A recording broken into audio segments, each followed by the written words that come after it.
ऐसे देख रहे हैं जी।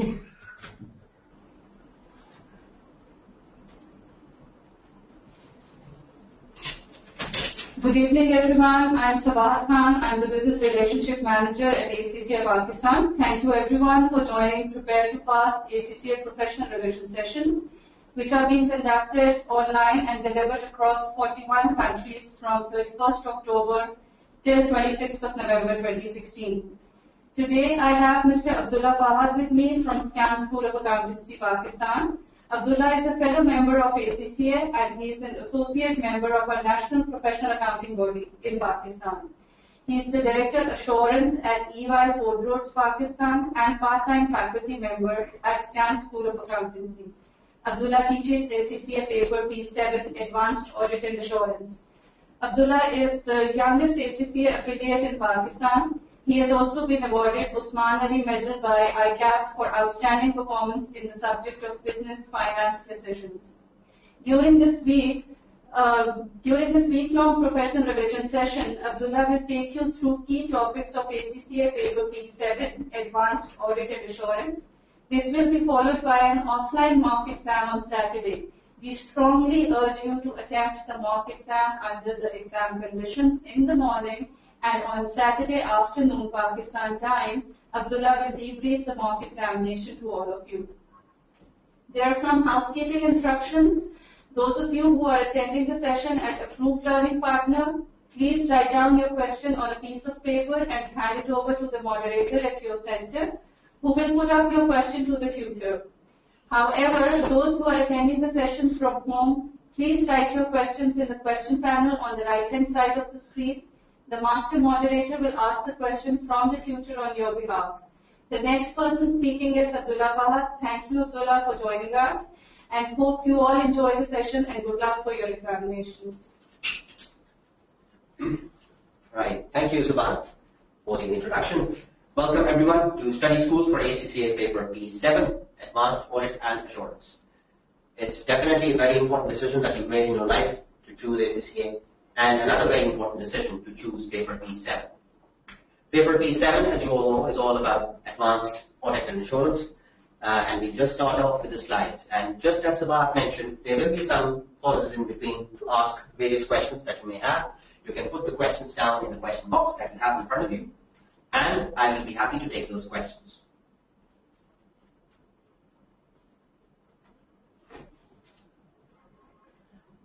My introduction with Sabah is already done. Just a bit more to explain my extent of love with this subject, with assurance. I spent 13 years doing assurance work. Most of it has been in Pakistan, but I've spent some short stints in Ireland and the United States of America. I'm also visiting faculty member at SCAN School of Accountancy, teaching paper P7, and also F8 in the past for the last 8 years. My examinership study text review experience encompasses the review of study text, updates in international standard auditing, and paper setting for various national and international bodies worldwide. Now, moving on to ACCA paper P7. Do note that this is advanced audit and assurance, and not just audit. This is something that requires a lot of application rather than transfer of knowledge. And this is the key step that one has to understand as the elevation going from F8 to P7. So the key difference when you move from F8, which is a knowledge-based exam, to P7, which is an application-based exam, is actually demonstrating how well you know the real auditing world. And this is a world that is changing, and changing really rapidly, which is why there has been a lot of focus on current issues in the past, and many significant changes that have happened in recent international standards on auditing, or ISAs as we call them. Usually what you would see in the P7 paper would be close to real life situations, something that could have happened somewhere in the world. It could be the oil and gas sector, the telecom sector, sometimes the financial sector, and usually a manufacturing or a services organization. And those situations are the ones that are usually tested a lot in the P7 paper. We will talk about frequently tested areas and frequently tested financial reporting standards as well as we move along. Based on my experience of teaching and facilitating P7, The key challenges that most candidates who fail are, number one, time management. This is a 3-hour exam, and managing time, which is something that is obviously a scarce resource, and combine that with the fact that you are facing the fear of failure and doing a very challenging exam, with many people not actually having the real-life practical auditing knowledge or exposure, it is really definitely a very difficult thing to achieve. Second thing is, of course, the lack of practice. And this is something that as a facilitator I have been mentioning again and again, that if you are going into a battle and you are without your weapon, how would you operate and what would you do? So think of yourself going into the P7 exam as with someone who must have a lot of exposure and experience in spending those 3 hours. And the usual area where candidates have been coming up with explanations about why they believe that they failed is the fact that they did not practice appropriately or enough. So as we call sufficient appropriate audit evidence, we should also know that we must do sufficient appropriate practice of the P7 paper. A third more common area of failure, a reason for failure, is the limited practical exposure to the real auditing world. And this is one area where definitely some people cannot do much about it because they do not have the practical auditing exposure. However, there are ways and techniques by which this weakness can actually be overcome. And sometimes, by demonstrating just good business insight and knowledge, you are able to demonstrate to the examiner that you have a good practical exposure and a written command. Some people believe that practical exposure in auditing in the PA7 exam would only relate to the fact that you can write well or have a good written expression of the English language in the paper, which is not actually the case all the time. The reason for that is that most of the questions, since they are based on practical scenarios, they need a relationship and insightful comment from the candidate, rather than the use of technical jargon in particular. And many times we have seen that in the examiner's report, it has been commented that the examiner doesn't really expect a lot of technical jargon to be used, but actually insightful information. And that is where the application part of the knowledge comes into play. And lastly, the most common reason or the challenge is the technical knowledge, particularly in the accounting areas. You should bear in mind that one, if he has or she has to be a good auditor, must first be a good accountant. And for that, of course, if you're going to solve any question that is revolving around corporate reporting or financial reporting areas, it is a must that you should be aware of the key requirements of international accounting standards and international financial reporting standards. So those are the 4 key challenges that many candidates seem to have come up with based on their assessment of why they could not pass P7. We'll move on a bit and discuss the paper structure now.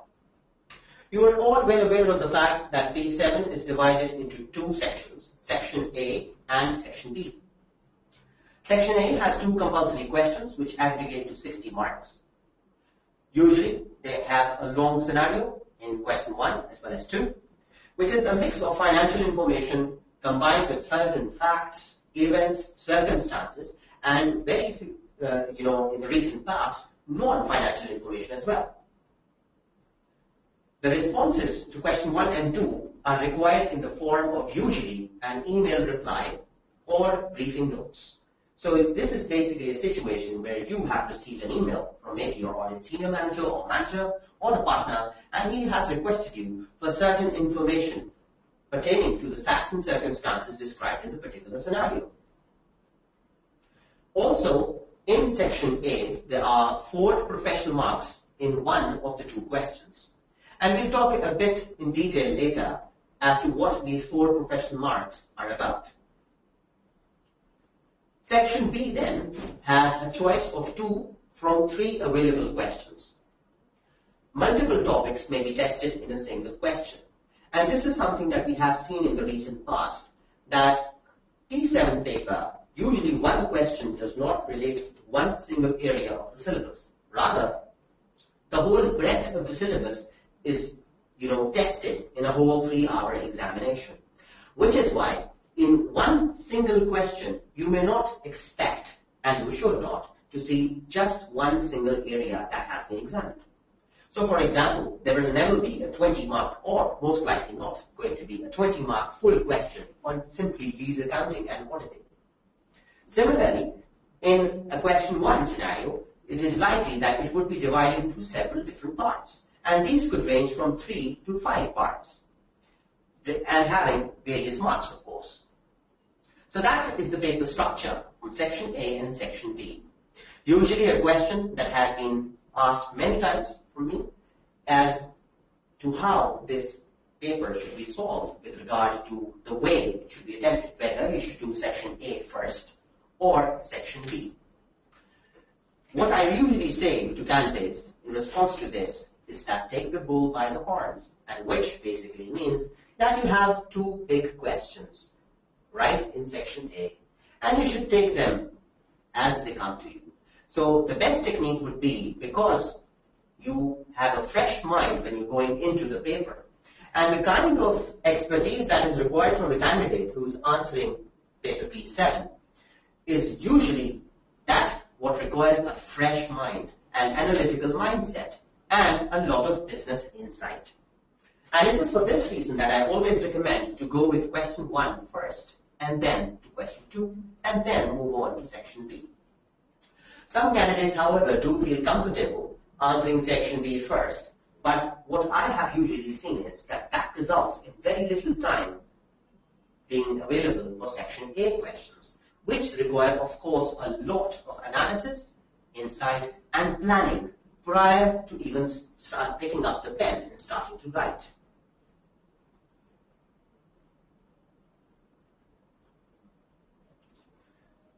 The next slide basically shows you the pass rates from the recent attempts. You would be well aware of the fact that prior to June 15, where we had 2 attempts in a year, the pass rates would hover around the early 30s. So you would expect to see something like 32% or 33% as the pass rate. But then from June 15, which is the time when we started off with the 4 papers or 4 attempts per year, there has been a lot of up and downs with regard to the pass rates. And you could see that in June 15, the pass rate was a healthy 40%, and that is healthy by P7 standards. However, just 3 months down the line, when this was tested in September 2015, the pass rate went down to 29%. Well, some of this could be attributed to the fact that not the entire population of ACCA all across the globe was probably giving this September 2015 attempt. It was still a stark reminder of how different the pass rates could be. Moving on to December 15, where the pass rate moved to 39%, it was again close to what we had in June 2015.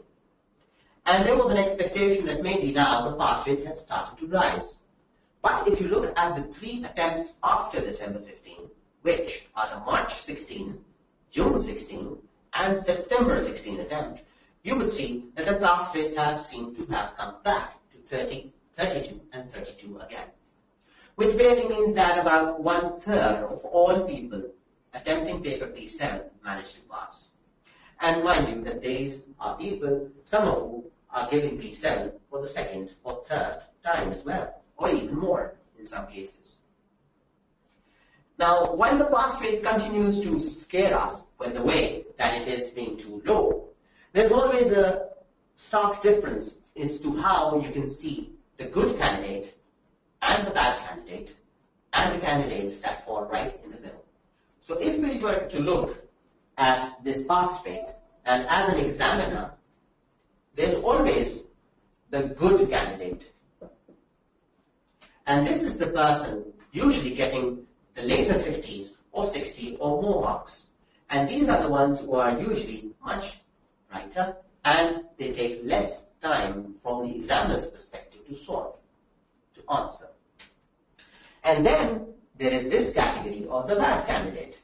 And this is the person who is clearly not up to the mark. falling somewhere behind 39. But then, right in between here, these two categories is the middle or the moderate candidate.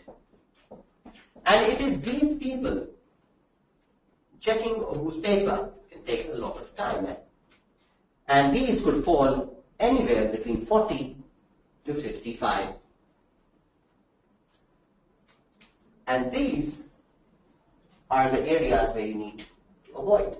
So, assuming the fact that you may have some good level of knowledge with regard to financial reporting and a decent knowledge of basic auditing techniques, or more so, you may have some auditing exposure. However, it has to be borne in mind that you can easily avoid being the bad candidate by just demonstrating these basic skills and a good written expression and insight. However, to move towards the good candidate, you have to have certain elements as regards to solving the paper, approaching the paper in general, and also the fact that how do you manage the 3 hours and 15 minutes that you have available. And that also brings to the question the fact that how should you spend the 15 minutes of reading time, which we will also discuss later in a bit detail.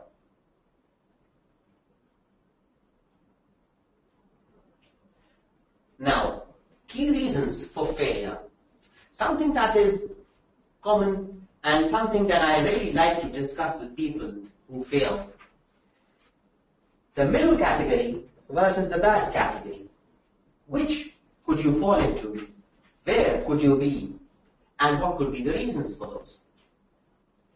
Topmost reasons that I seem to have put down on the slide, the first being failure to complete the paper. Usually, it is a case of poor time management or planning. And in a real-world auditing scenario, just for one moment, if you come out of the exam hall and just think of yourself as a person who's doing the auditing in a real-life scenario. You have a January 20th deadline to meet. And today, let's say, is the middle of December. So you basically have 1 month to plan the audit, to execute the audit, to conclude it, and to actually sign the report and hand it over back to the shareholders. Now, the entire process requires a lot of planning, and you have to be sure that you're not missing any of the pieces in the whole puzzle of the audit story. And that is where planning comes in, which is why what we say is that failing to plan is planning to fail. So failure to complete the paper is partly attributable to the fact that candidates do not plan in advance what and how are they going to write in their answer. So poor time management can, on the one hand, be overcome by good planning, but on the other hand, it requires actual practice. And that is one more reason that we look at a bit later. The second that you see on the screen is lack of application skills. There are so many answer scripts that are filled with knowledge, but there is no practical application to the scenario. Please bear in mind that paper P7 is not solely a knowledge-based exam. It is preparing you for the real-life auditing world. You are actually right on the verge of entering into the auditing profession as a thorough global professional accountant and auditor. And this is exactly what ACCA wants you to become. Which is why at the P7 level, they do not only test knowledge. In fact, they want to test application of that knowledge to the given scenario. Let's have a look at this particular point through an example.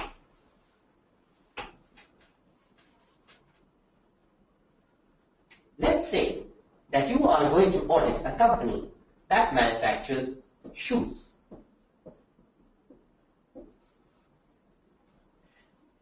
And in an actual exam question, you have been asked, what are the risks associated with this shoe manufacturer? Of course, there's a lot of things that could come into your mind. And most of this could either be classified as business risk or audit risks. But looking at the perspective from which it has been asked, you are forced to think, what is it that could cause something in the financial statements of this shoe manufacturer to be materially misstated? And this is where application comes in. So this is just a small example demonstrating that in this particular scenario, if you were to come up with a long list of risks that you may have learned or learned from the textbooks that are available, that may not be sufficient for you to pass in this particular question. It is in this scenario that you would actually need more thorough knowledge of what a shoe manufacturer actually does. What, for example, is the target market in which it is serving the customers? And on the back end of the supply chain, who are the suppliers who are providing services or raw materials to this particular shoe manufacturer? And that is when your mind gets to think and starts thinking, okay, this is the shoe manufacturer, but it is operating in a whole environment. And in that particular environment, there is a supplier or many suppliers, and then there are customers to whom this shoe manufacturer is selling. But then, moving on, another important aspect of application is reading the scenario carefully. So if we look at this particular part, which is related to the second bullet that you can see on the slide, reading the scenario and reading not just for the purpose of reading, but for the purpose of understanding.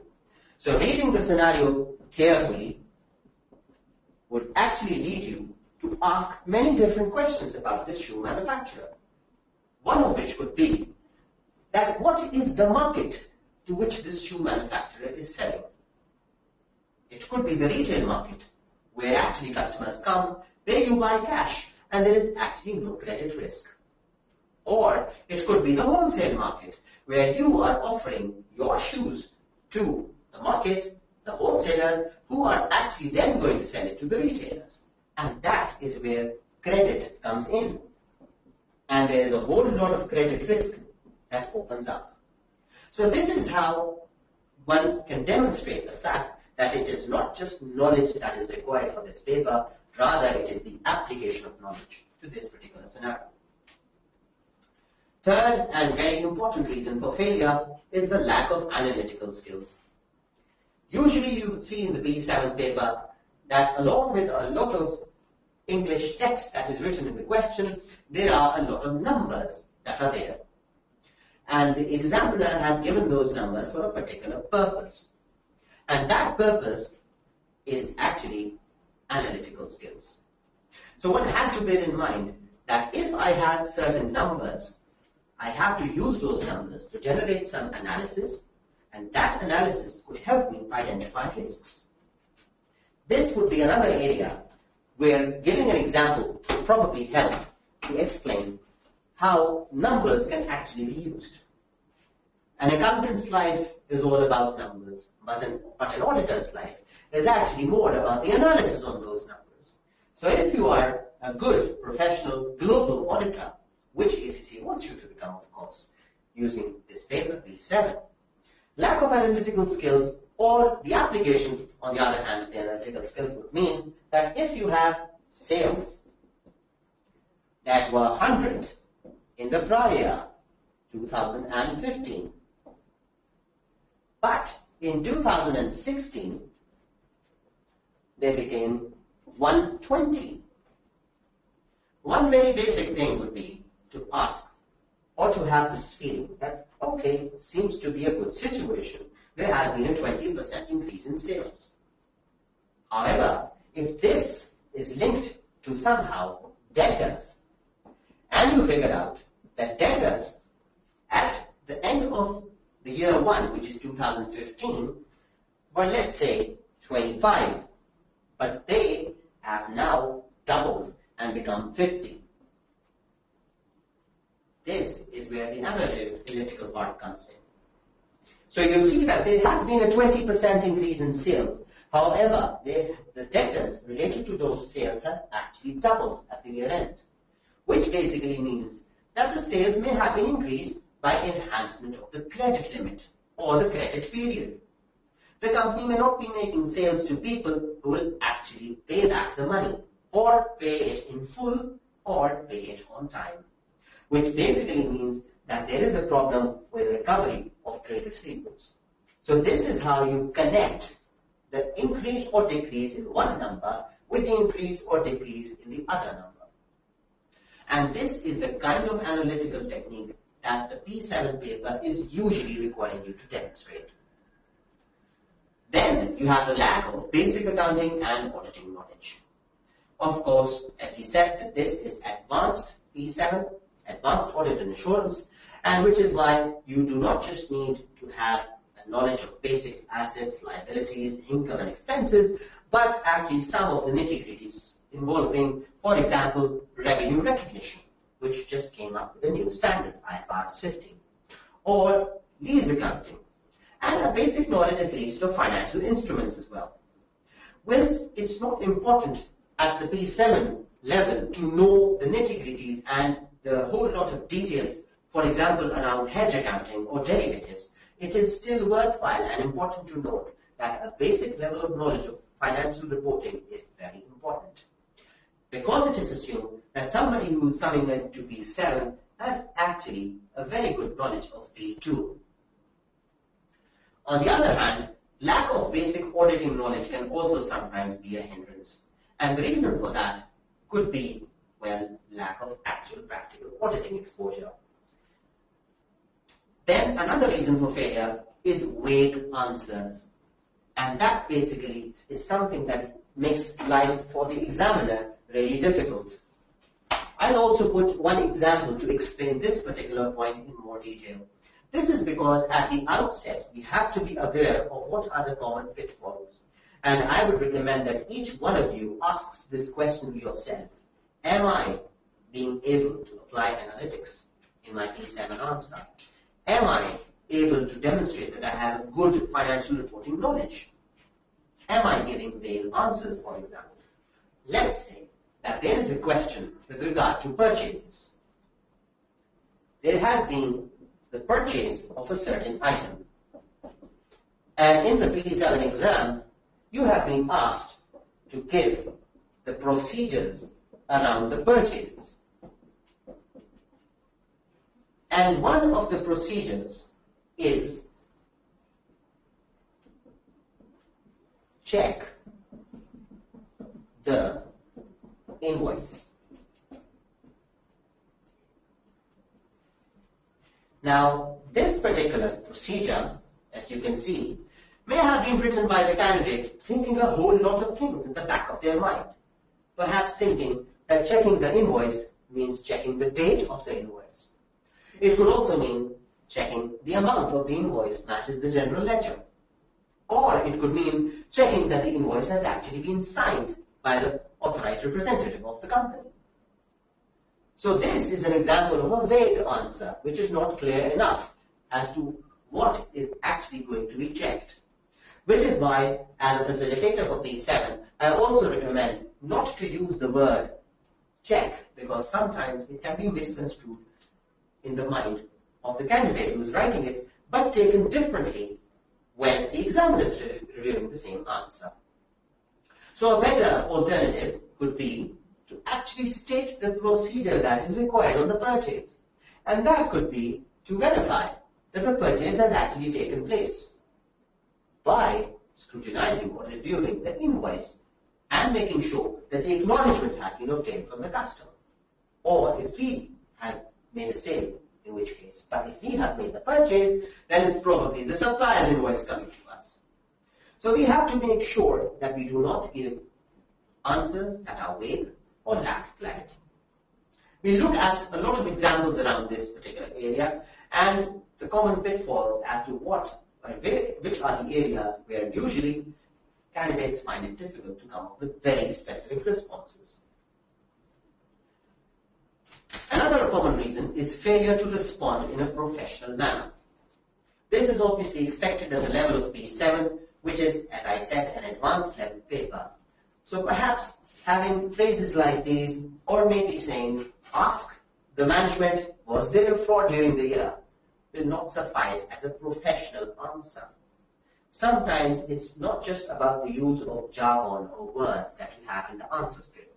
Sometimes it is also the whole paragraph or the whole point that you have written in the answer, which gives a very unprofessional look, or which could be improved professionally. Think of yourself as working in an office. And in an office environment, if you are writing an email to the CFO of your client, which is your audit client, would you actually use those words that you are using in the answer script? Similarly, also ask this question to yourself, that if you are an audit manager and you are going to write to the audit partner about a particular area that you believe is high risk in the audit, how would you actually write it to somebody who is a partner and perhaps has more than 20, 25 or 30 years of auditing experience? Another common reason then on the slide is poor presentation. This is definitely something that many candidates have suffered with. Since this is not a numerical type exam and requires little financial calculation and does not require the preparation of the statement of financial position or tax computations, it is mostly the written report that you're giving in the answer that is important. And if you do not present it in a professional way and in a clear and concise way, it will obviously lead to a bad impression on the examiner.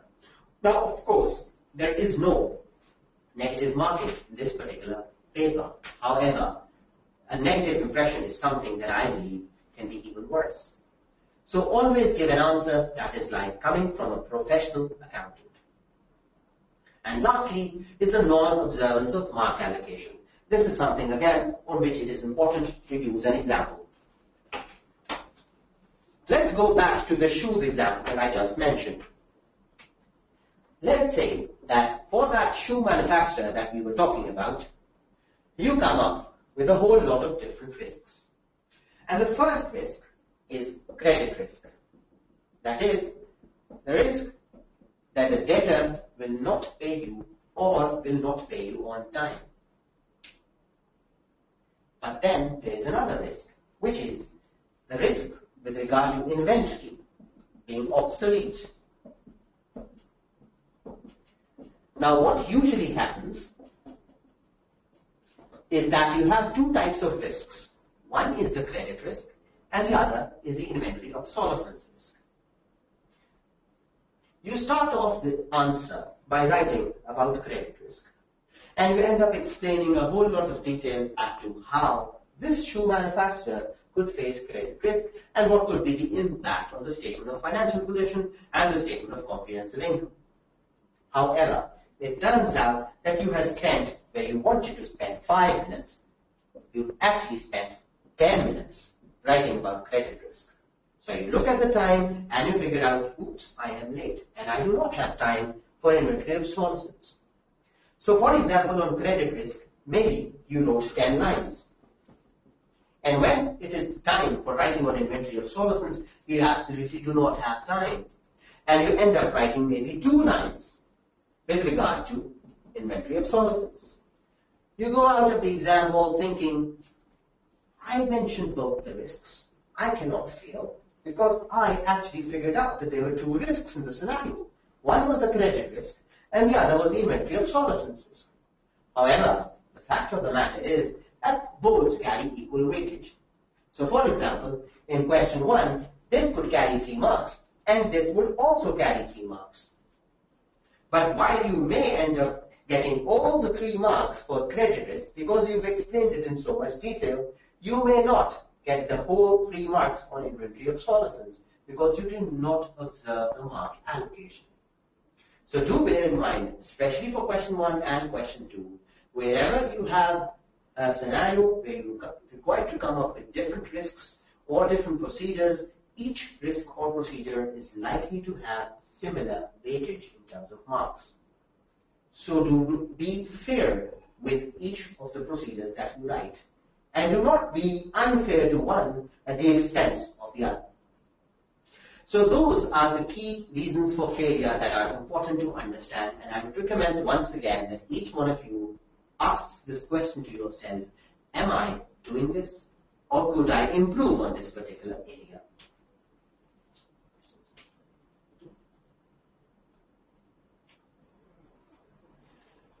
And now we are going to move on to our first topic for the day. And if there are any questions, please feel free to write them in the question box and we can come back and answer those questions. We shall now move on to our next area, which is ethics. This is one area that is usually a favorite with candidates, and one area where they feel really comfortable. And based on my experience of facilitating paper P7, usually if ethics comes up in section B, it is a favorite choice. And also in section A questions, wherever ethics is asked, this turns out to be a hot topic. And people tend to be really comfortable with what they've written. Even candidates, when they have attempted the paper and they come out of the exam hall, they end up saying, you know that question on ethics?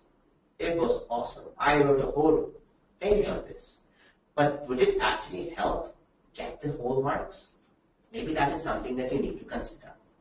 So before we look at exam technique with respect to ethics, I think it is important to have a quick overview of the basic ethics rules that we are supposed to have knowledge of before going to paper P7 in the exam hall.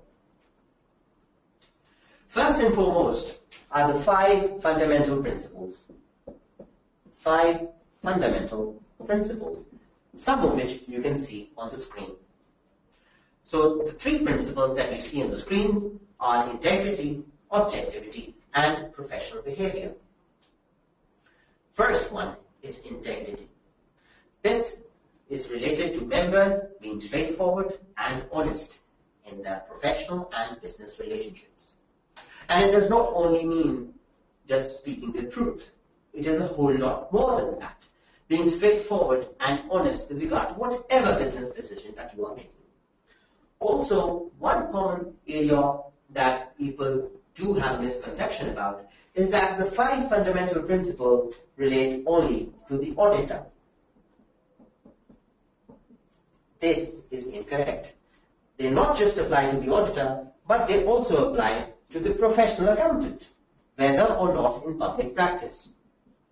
So what this basically means is that the 5 fundamental principles would apply to the audit partner, and they would also apply to the CFO of a particular company. And hence, being straightforward and honest with regard to integrity would mean that if the CFO or a board member, who is, let's say, an ACCA member, is going to make a decision with regard to whether or not we should buy a particular product from company A or company B, should actually carry out the assessment wholeheartedly and honestly with full competence. The second one is objectivity, sometimes which can be difficult to explain in the actual exam situation. Objectivity encompasses members not allowing bias or conflicts of interest or undue influence of others to override professional or business judgments. So this basically means that if there is a decision that I am going to make, whether I am an audit partner or I am the CFO, if there is any decision that I am going to make and that entails a conflict of interest or bias, I should not be part of that decision or not allow bias or conflict to arise. An example of this could be that, let's say, I have to make a decision on behalf of the company whether I want to purchase something from party A or B. And whilst both have offered a similar rate and same quantity and quality, I believe that we should select B. And the reason for this is that B is my brother's company. So this is something that will show or demonstrate that I am not exercising objective behavior. So not allowing bias or conflicts of interest. And in this particular situation, there is a conflict of interest because I have to choose between 2 parties, one of which is my brother's company, in which perhaps I also may have shares. So I should not be part of this decision. And this should in no way override my professional or business judgment. And as you can see, that this is my business judgment.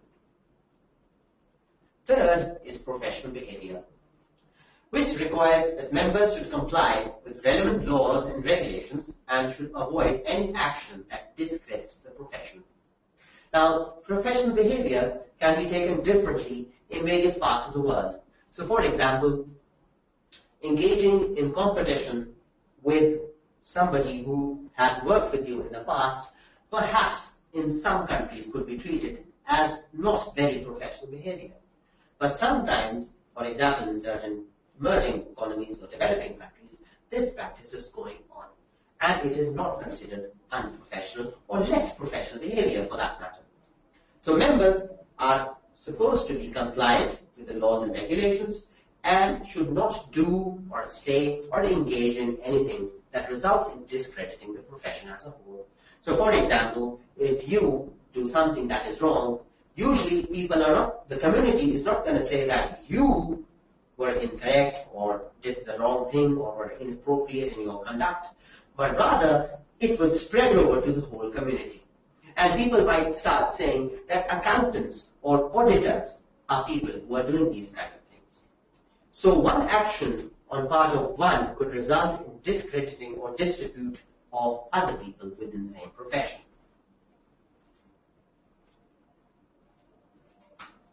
The fourth principle is professional competence and due care. This is something that you have seen or may have heard of in other professions as well. So for example, in the medical profession, of course, you're supposed to exercise competence and due care to the patient. Or for example, if you're doing the surgery, or if you're a lawyer who's preparing a case to present in the court. Similarly, as an accountant or an auditor, professional competence and due care is of paramount importance. Members, as per the ACCA Code of Ethics, have a continuing duty to maintain professional knowledge and skill at a level that is required to ensure that a client or employer receives the advantage of competent professional service based on current developments in practice, legislation, and techniques. On the one hand, this could entail two different things for the audit partner here in my example, or the accountant, the CFO, in the same light as you can see on the board. So how would these two principles apply differently to the audit partner and to the CFO? Professional competence and due care in case of the audit partner would mean that before he or she is signing the audit report, he is well aware of all facts and circumstances with regard to what were the major audit risks and how they were addressed in the audit. And if there are any open items, he must try to resolve and close those items before signing the audit report. But if there is a certain item that has not been addressed appropriately in the audit report, and this partner continues and goes on to sign the audit report, that is where it could be argued that he did not demonstrate due care. Another example would be going back to the shoes example where you knew that inventory obsolescence was a big risk for the audit because shoes can go out of fashion. However, as an audit partner, you did not take that into cognizance and you ended up not classifying that as a risk at all and not performing the required procedures. And those could be the controls testing procedure or the substantive audit procedures. Moving the same example to a different spectrum now, on the CFO or the accountant in the organization. Professional competence in due care is required, for example, to prepare the cash flow statement.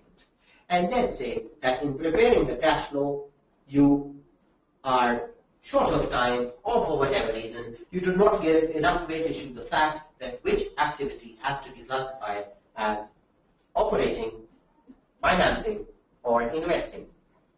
And you end up throwing each of those into either the operating or the financing categories, which may not be the correct classification. And that again shows that this accountant or CFO has not exercised professional competence and due care. It also entails this rule that the members should act diligently and in accordance with applicable technical and professional standards when providing professional services. So this would basically mean that keeping yourself abreast of the recent changes that have taken place in the profession. For example, the recent changes with regard to revenue recognition, or the recent changes with regard to the new audit reporting rules on the key audit matters, which we will also look at in a bit detail later as we progress through the study school.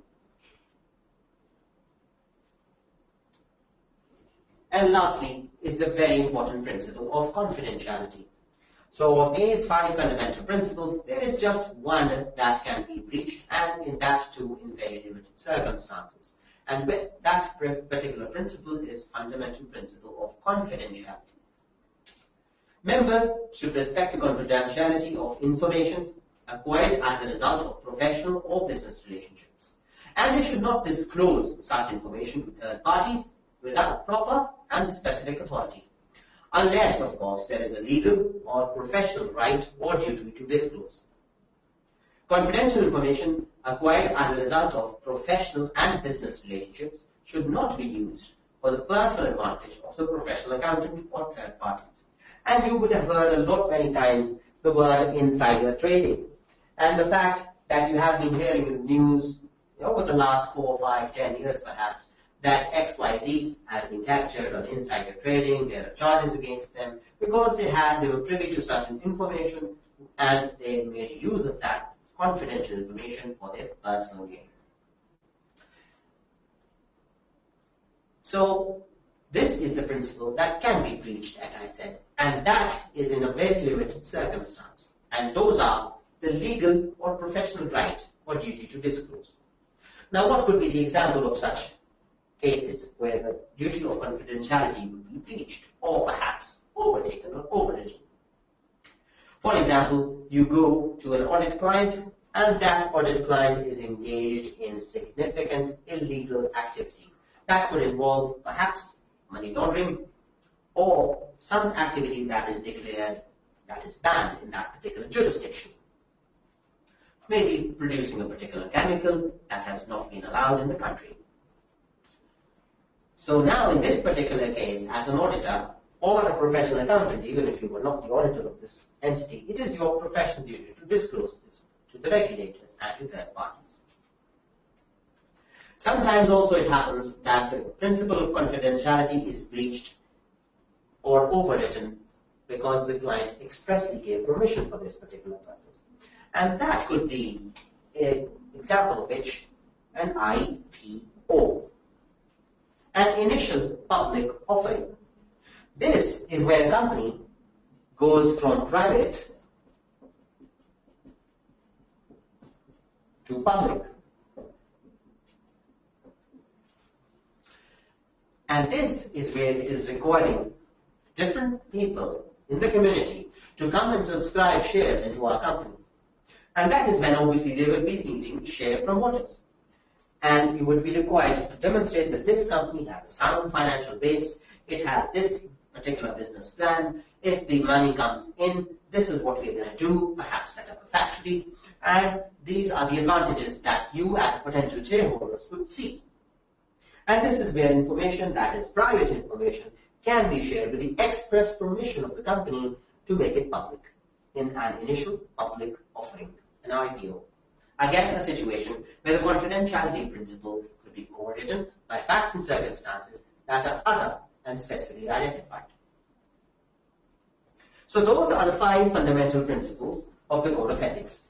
Do bear in mind that these principles, again, apply as much to an audit partner or an audit manager as they do to the CFO or the finance controller of an organization, provided they are members of the particular accounting body.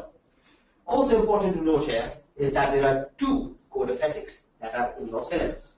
One is the IFAC, Code of Ethics for Professional Accountants, and the other is the ACCA, Code of Ethics for its members. Now the difference between the two, whereas IFAC, which is the International Federation of Accountants, is the mother body of all accounting bodies in the world, and ACCA, as well as a whole lot of other organizations that are providing these types of qualifications and membership experiences, are members of IFAC. So the Code of Ethics that has been given by IFAC is more principles-based, and it turns out that they do not contain specific instances with regard to breaches or safeguards, which we will discuss in later detail when we do the Code of Ethics. Here's one question. Mohammed Shahzaid is asking, what's the difference between the right to disclose and the duty to disclose? Okay, that is a good question. There is a question from a participant. What is the difference between a right to disclose and a duty to disclose? Now, duty, as the word, is an obligation to disclose. And in the legal terms, it would be classified as you are under compulsion by law that you have to disclose this. Right? However, sometimes it is within my rights that I have to disclose a particular transaction, event, or circumstance. So duty, as what the word also specifies, is more of an obligation or a binding legal obligation. Right? But sometimes there might be a situation where I have a right to disclose, which is that, for example, something happened and in that particular circumstance, the law of the land allows me to disclose this to, for example, the law enforcing authority or to the police. But I do not have a duty to disclose this. So this is low level and this would be high level in terms of the obligation that is imposed upon a particular person. For example, something is illegal that is happening at an audit client. I look at it, and one scenario would be that the law of the land says that this particular action has given you the right to tell this to the authorities. On the other hand, sometimes the situation could be more serious. And in that case, it's not just that I am exercising my right, but it is my professional or personal duty to disclose this particular case. Now, going back to the code of ethics that we have two code of ethics, the IFAC code of ethics and the ACCA code of ethics. And as I said, that the IFAC code of ethics, for example, will not contain situations where, so for example, it would say that partner rotation is encouraged, but it would not go on to say that how long can a partner continue to serve at an audit client without being rotated off. But the ACCA code of ethics is more specific with regards to the safeguards that are available and the ethics. Can I repeat the questions? Do you have more questions? Yes. Okay. There are a couple of questions actually. Haris is asking, what's the personal advantage for the company? Can you give an example? With regard to? Haris will have to explain, specify what do you want to ask. Okay, we'll take that question a bit later. There is another one. By the time Haris gets back to us, Bilal is saying that what's the difference between objectivity and integrity? Please explain with example. Okay, that's a good one. There's a question coming on integrity versus objectivity. And this is something that candidates sometimes do confuse in a particular exam situation. And for this, I will also want to go back to the slides that have the description of integrity and objectivity. Now, there could be a situation, going back to the scenario where I had to choose between A versus B. Let's say that A is offering me a product for 100. B is offering me a similar product for 100 as well. The quantity is also similar. However, B is offering a slightly better quality and offering the right of return. Is the board visible? Yes. Good. Whereas here, there is no right of return. Now, on the face of it, it looks like that buying the same product, the same price, with the same quality, same quantity, B appears to be better off. Why? Because I have a right to return. So, for example, if I use the product and it is not up to my specification, I can return it. However, in this particular situation, I, as a CFO of a company, may say, let's go for B, which may be a decision that is demonstrating integrity. However, it may not be a decision that is demonstrating objectivity because of the mere fact that this company belongs to my personal family member. So, sorry for that. Sometimes you may have a situation where apparently you are actually exercising integrity, but there is no objectivity in the decision that you have made. So, integrity would relate to being straightforward and honest. Yes, I am being straightforward. B is better than A, but I am not demonstrating objectivity because B is my brother's company and A is somebody I don't know. So there can be a situation where you are demonstrating integrity but not demonstrating objectivity. And there could also be the reverse of this situation. So Haris has come back to us and he's saying, how can we take personal advantage from the confidential information? It was mentioned in one of your slides. So can you kindly clarify with an example that how could that be taken? So we have this personal advantage written on the slide on confidentiality. Let's say that I am the finance controller of a particular organization. And today is 10th January. The company has not yet closed its books for 31st December. The public expects that the books will be closed and the earnings per share and profit will be disclosed publicly on 15th February. But since I am the finance controller, I know what the profit figure is on this very date. And between these two dates, 10th of January and 15th of February, which is the time when I've called my auditors and they are auditing my books and I'm finalizing some other details, preparing, printing, publishing and all, I purchase shares of this company. This is actually taking personal advantage of a situation that only I am faced with. The reason is that not the whole public, but only I know what the profit is on this date. The public will not know this until 15th of February. So for example, on 10th of January, the share price is $2 per share. And on 15th February, when the results will be announced to the public, the share price will jump up and it will go to $3 per share. Since I already know that this $1 per share gain is available, because I have knowledge on 10th of January, I take advantage of this. So this is also another example of insider trading, would lead to breach of the principle of confidentiality. Why? Because I work for this company. And within the bounds of this company, I am privy to certain personal, private information about the entity. I should not use this personal information for my own advantage or even for my immediate family members' advantage. There have been recent cases of insider trading where people have actually tipped off certain information about this kind of details going on, that the profit is coming, purchase the shares, or the profit is not going to be so good, dispose the shares because the sale price will go down then, to their family members. And this is an example of insider trading, which is in many countries by law illegal. If someone resigns from the company, can they still disclose the information?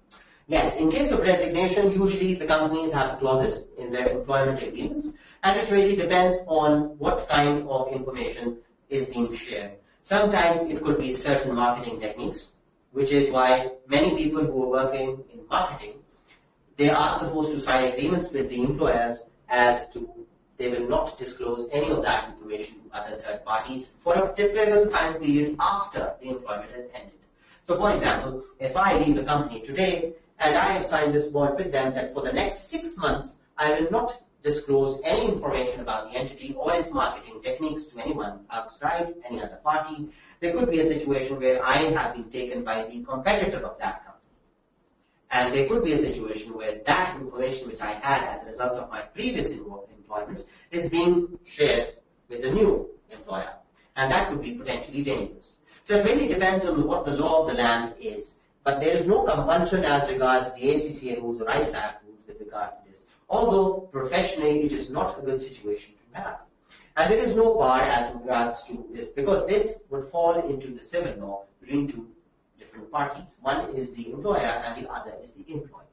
So in different countries, in different lands, the law would be different and it has to be treated as such. I know that some countries have much longer duration. They have 1 year, sometimes even 2 years, until which they cannot disclose any confidential or private information. Is another question from Gurcharan Singh, and the question is there any relationship between professional competence and professional behavior?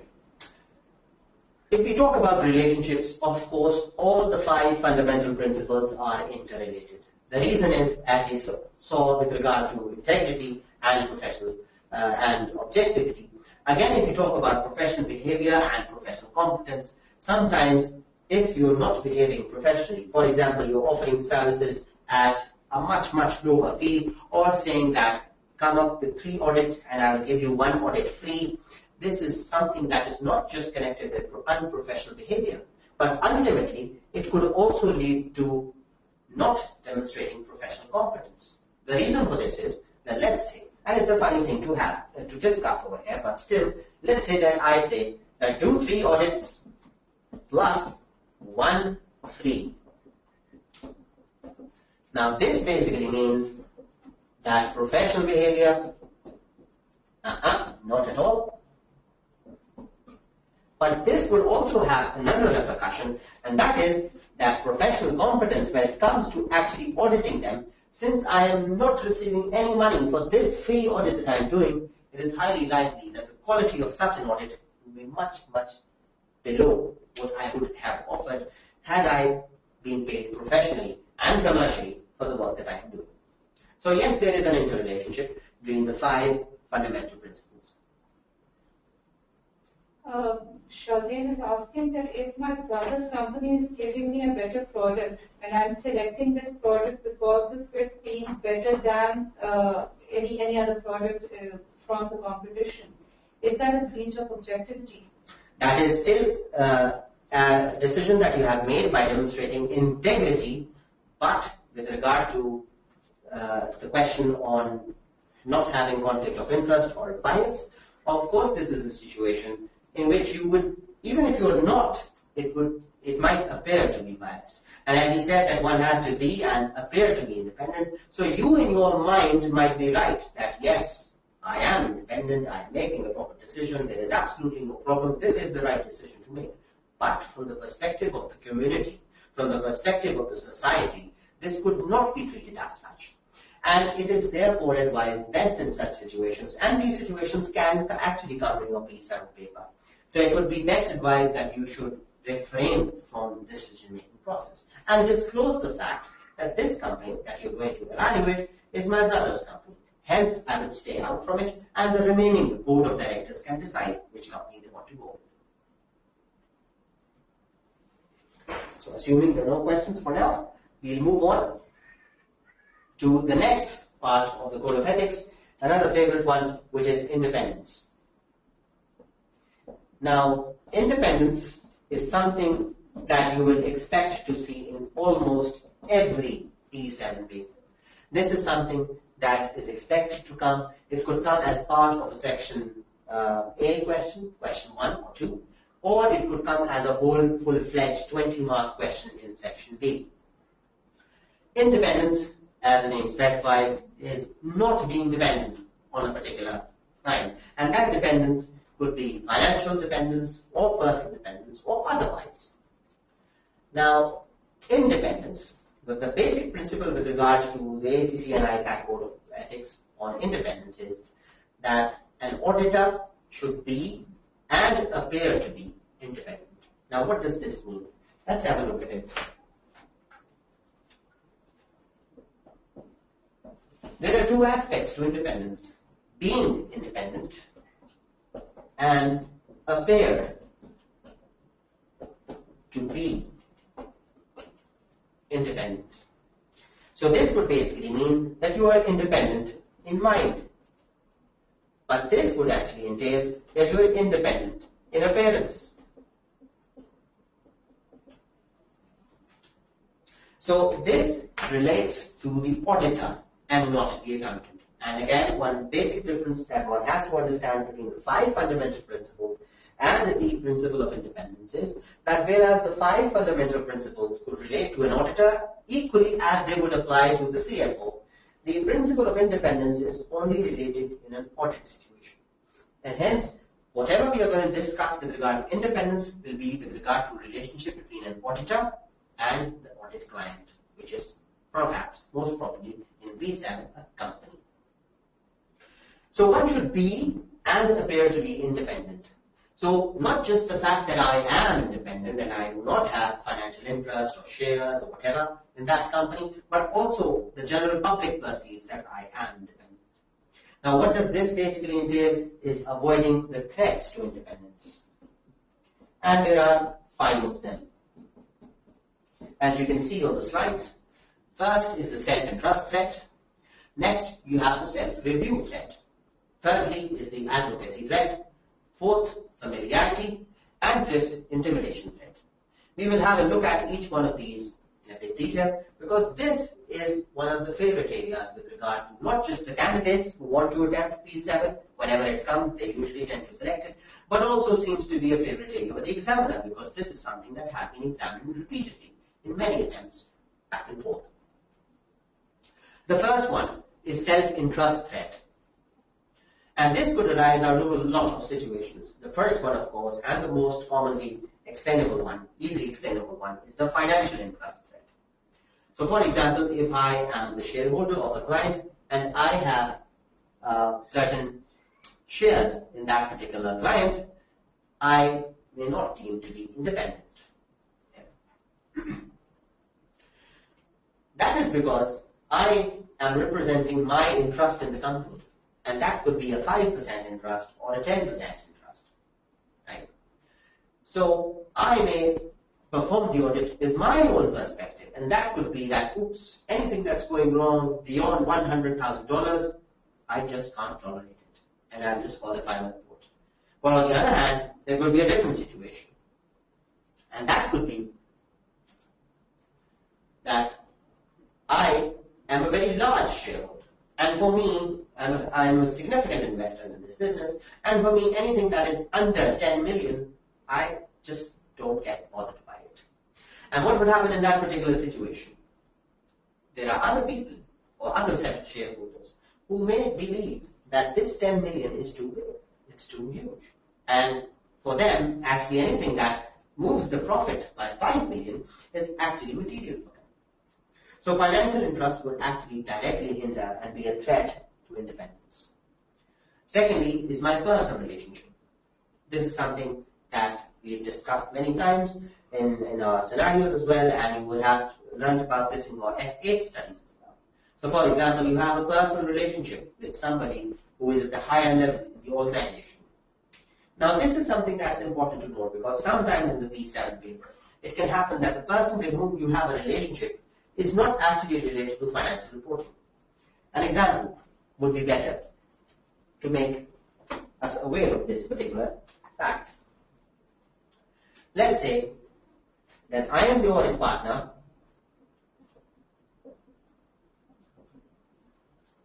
and my wife is the CFO. Now anybody would say, but this is definitely a personal relationship where I cannot remain independent and I will not be perceived to be independent because I cannot be auditing the CFO. But there can be a different situation where I am the audit partner or let's say the audit manager, but my wife is not the CFO, but perhaps she is a part-time worker who's working in let's say the operations department, the ops, which has got nothing to do with finance. Now, whereas this may also be a threat to independence, the significance of the threat is much reduced. So one has to be aware of the fact that in a P7 paper, it's always important to write about the significance of the threat and not just the fact that, okay, this is a situation and this leads to a threat. So that is an important factor to consider. The third could be business relationships. I may have entered into business relationships with my customers, with my clients. For example, and this has happened in the P7 exam in the past, let's say that you are an audit firm or an accounting firm and your audit client is an IT company. And this IT company comes to you and says, we are experts in IT, you are experts in accounting and auditing, let's join hands and make a JV that would actually manufacture, and sell ERP systems. Let's do this. You've got the accounting knowledge. I've got the IT knowledge. Let's prepare a joint venture. Let's have a joint venture and prepare and sell ERPs. Now, this is a business relationship, and a very important one, as you can see, that there will be a significant amount of investment in terms of time and money that I will be making into this JV. What would happen in this particular case? I have invested my time and effort into this company.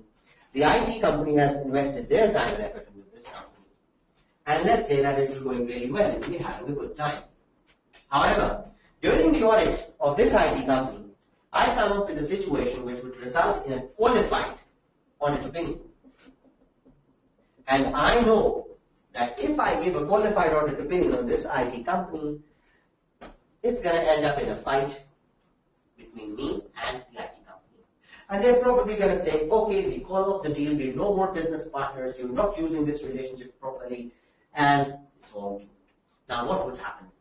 My trust in this ERP company is actually a hindrance or a threat to my exercise of independence in auditing the IT company.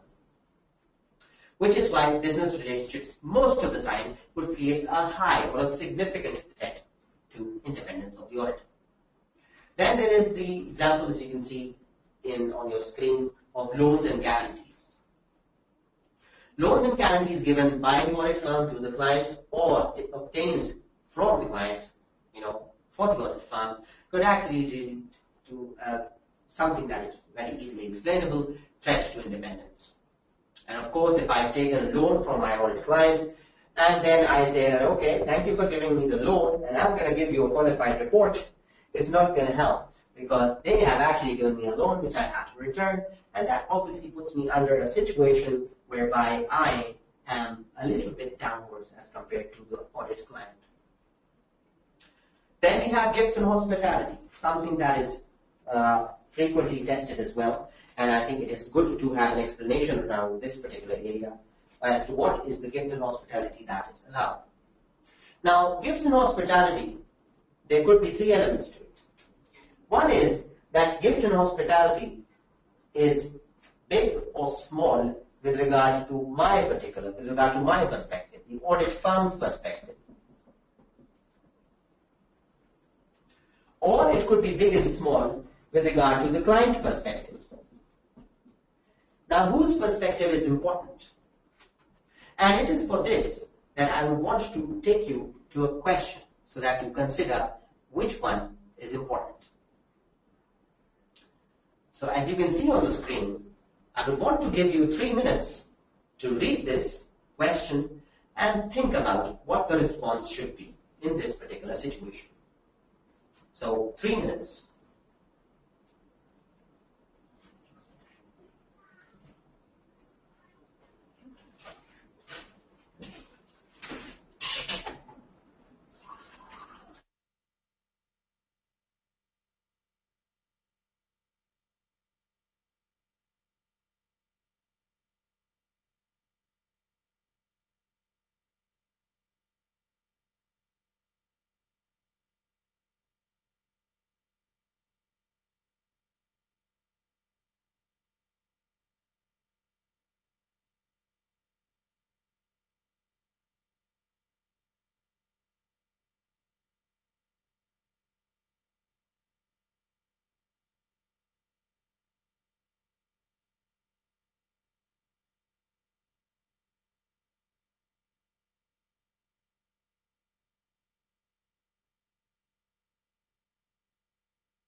All right, people, we hope you've read the question.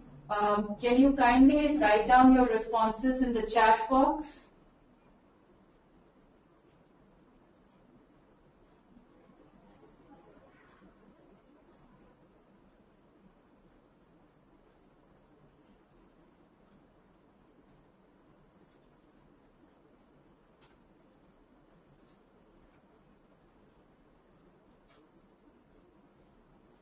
So we've got responses.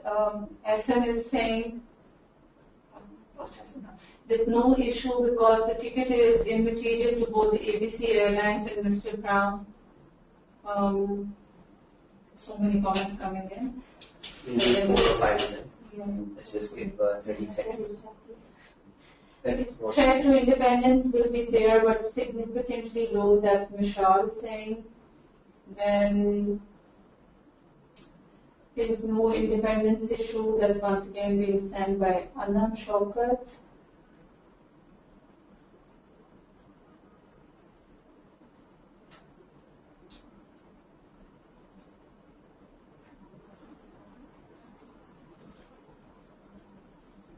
The ticket offered to the audit engagement partners is although immaterial, but it could be threat to independence as the offer may influence the judgment of the partner. That's Gurcharan Singh. Mukesh is saying familiarity threat. Okay, so we're done with the Fahad is saying there's threat to independence. So majority are saying it's threat to independence. Okay, so the majority message that is passing across is that there appears to be somewhat of some threat to independence, whereas some people are thinking that there is absolutely no threat to independence. Now, even if there is a threat to independence, is it a significant threat or an insignificant threat to independence? So now, if we have a look at the scenario, we must note or bear in mind a few facts, and that is, who is being offered the tickets? Is it the audit junior, the audit senior, the manager, or the audit partner, the person who's going to sign the report? So since in my example, it is the audit partner, Mr. Brown, who has been offered these tickets, the person who will be signing the report, definitely this is something that has happened at the higher level, and that makes it a bit significant. But moving on. The free air ticket, is it a local, a national ticket, or an international ticket? It appears to be an international ticket, Dubai to London. And definitely, Dubai to London is not something that is taken by everyone in the world, and it is not a cheap ticket. However, what are factors that appear to have mitigated the threat? ABC is a huge company, and ABC's materiality is 10 million and revenue is 2 billion. By all facts and circumstances, by all means, for ABC, for the client, in my example, this is not material. This is not even trivial. However, when we look at it from Mr. Brown's perspective, there is some more information that has been given in the question. And that is that Mr. Brown's annual remuneration is $200,000. The price of this ticket is just $1,000. Again, it appears to be a small chunk of his annual remuneration. And applying the same principles of materiality, perhaps you could comment that it is just 0.5% of total remuneration that he earns. Also encompassing is the fact is that Mr. Brown frequently travels to various countries for various business and personal reasons. So it is not just business reasons, it's also personal reasons. So perhaps you would want to know, what was this Dubai to London flight for? Was this a personal or a leisure trip? Or was this something that was related to the business? And actually it could be. And ABC Airlines' actual subsidiary is based in London, where Mr. Brown is going to perform the audit. So sometimes it's always better to dig deeper, to scratch just beyond the surface, and to find out what the facts of the case are in more detail. And that will actually enable you to make a more informed decision. Now coming to the solution. Is there an independence issue here? Now the question is, whose perspective do you need? Do you need the perspective of the audit firm or Mr. Brown in this case? Or do you need the perspective of the client? And in which case could the gifts and hospitality be regarded as a threat to independence? So the requirement of the ACCA Code of Ethics is, and please bear in mind these three words, three very important words. Unless clearly trivial. Unless clearly trivial, gifts and hospitality are likely to create some level of threat to independence. Now, whether it is a significant threat or a less significant threat is another question. Now, is this trivial? The question again is, from whose perspective? From the audit client's perspective, definitely this is trivial. It is just too minuscule, too small, too little to be even noticed in the ledgers or the financial statements of ABC company. It is too small. For Mr. Brown, however, there are qualitative factors to consider, and you cannot form a solution. But the key thing here is that the Code of Ethics is stating that you're not looking at this from their perspective. Rather, you are looking at this from the perspective of the society, of the community. So if the community believes in which ABC is operating and in which Mr. Brown is performing these audit services, if the community believes that, wow, a Dubai to London ticket is something luxurious, something that is more than just leisure, something that is likely to encompass not using proper professional judgment, then by all means this is a threat to independence, and it is likely that it is a significant threat to independence. And this is where usually in P7 paper students tend to write a few lines, one or two. They do not go into details. They do not ask what are known as more probing questions. So if you ask more probing questions, if you ask more questions from within the scenario, that actually entails you have an insightful discussion and you get the 4 marks in this particular case. So there could be a situation where in this case, if it comes in the P7 exam, it could be worth 3 marks or 4 marks. And the usual answer in this particular case would be, yes, there is a threat, or no, there is no threat. But that would not lead to getting the 4 marks. In order to get the maximum marks, you have to have a thorough evaluation of the whole situation. And you just can't say that because of X reason, this is or is not an issue. But you have to look at the whole big picture. And this is something that's important more with regard to gifts and hospitality. There's just one remark from Puram Shahzad. He's saying, being an auditor, why should we care what community thinks about our decision? That is because you are reporting to the shareholders.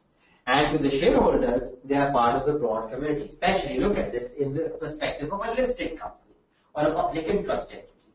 If a public interest entity or a listed entity, and even if it's the hugest airline, most big airline of the world, but if it's a public company, it means that the public, the community, has actually subscribed to the shares of that company. And if they believe that they have not gotten value for money from the audit, from the money that they're paying to the auditor has not done a proper audit, it would obviously lead to a problem with regard to the auditor's perception within the community. So it's the shareholder community, it's the people who are interested in the entity, it is the government who are going to collect the taxes. They want this, they're using this audit. It's the banks who are going to lend the money to the company. And of course, it's the shareholders who have actually given the money in order for the company to run. So sometimes you have to look at the big picture. Whereas a very simple response to this could have been that no, for Mr. Brown, it's also immaterial, for ABC, it's also immaterial. When you dig down deeper, you find out that there were more than one reasons to think that it is actually an independence issue.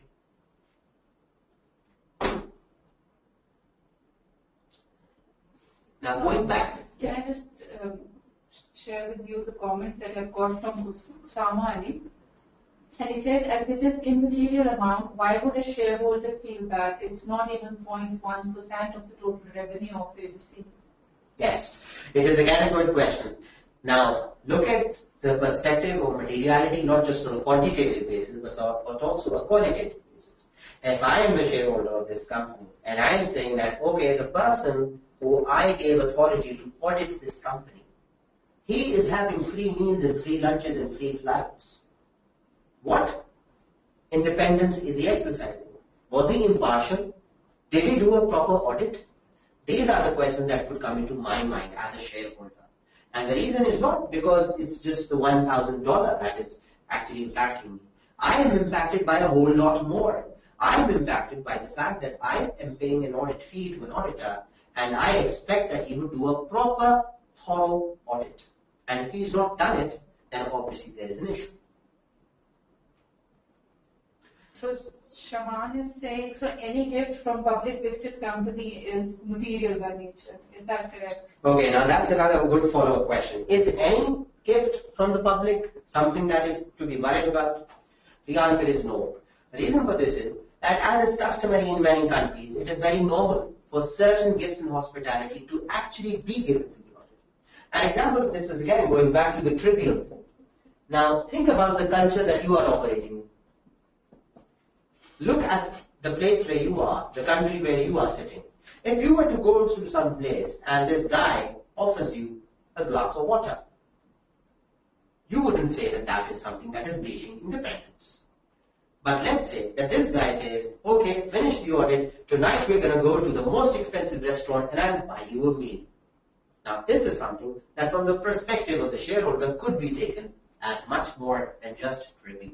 So it is actually a question of being trivial in that environment in which we are operating. So sometimes just making tea or water or a light snack may not be trivial. And sometimes buying those meals and expensive, holidays and stuff could actually be more than trivial. Now, another example that has happened that has come in the P7 paper. There is this audit team that is working on their laptops. This is the scenario that is given in the paper. And knock, knock, knock. Somebody knocks on the door. CFO comes in. She's a lady and says, hey, how's the audit going? It's going fine. And what happens? The CFO says, finish the audit. I planned a private cruise for you. Now, what is happening in this situation? The CFO walks into the room of the auditors and says that finish the audit, hurry up. I have planned a private cruise for you. Now, by all means and accounts, whether you are in any part of the world, a private cruise is something that is considered a luxury. And even if the company is engaged in private cruise provision services, and that would not be classified as trivial. So, with regard to gifts and hospitality, it is very important to note that not all situations will be very serious, but not all situations will be trivial.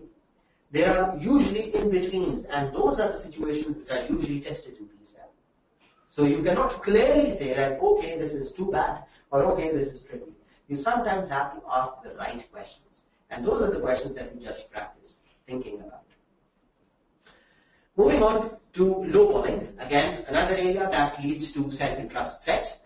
Lowballing is obviously quoting a fee that is much lower than what is being offered for the same services by the competitors. Now, there is no exact percentage or no exact dollar value as to what amount would constitute lowballing and what would not be lowballing. However, it is important to note that anything that is significantly lower. Now, an example of this could be that there are 3 firms, A, B, and C, who have participated in a tender process, and the audit firm A is saying that I'm going to do this audit for $100.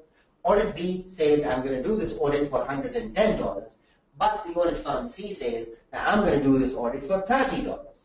This is clearly lowballing. But what happens if the audit firm says that I'll do this for $85? Is this lowballing? The answer again is not clearly yes or no. It could or could not be.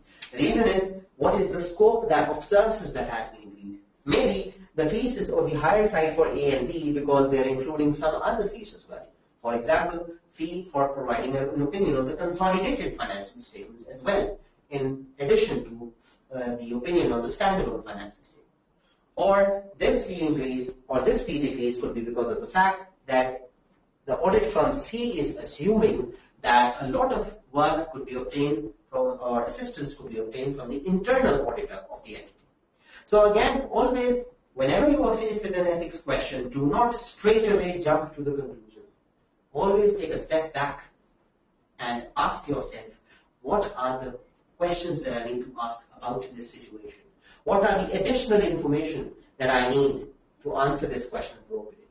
Never jump to the conclusion.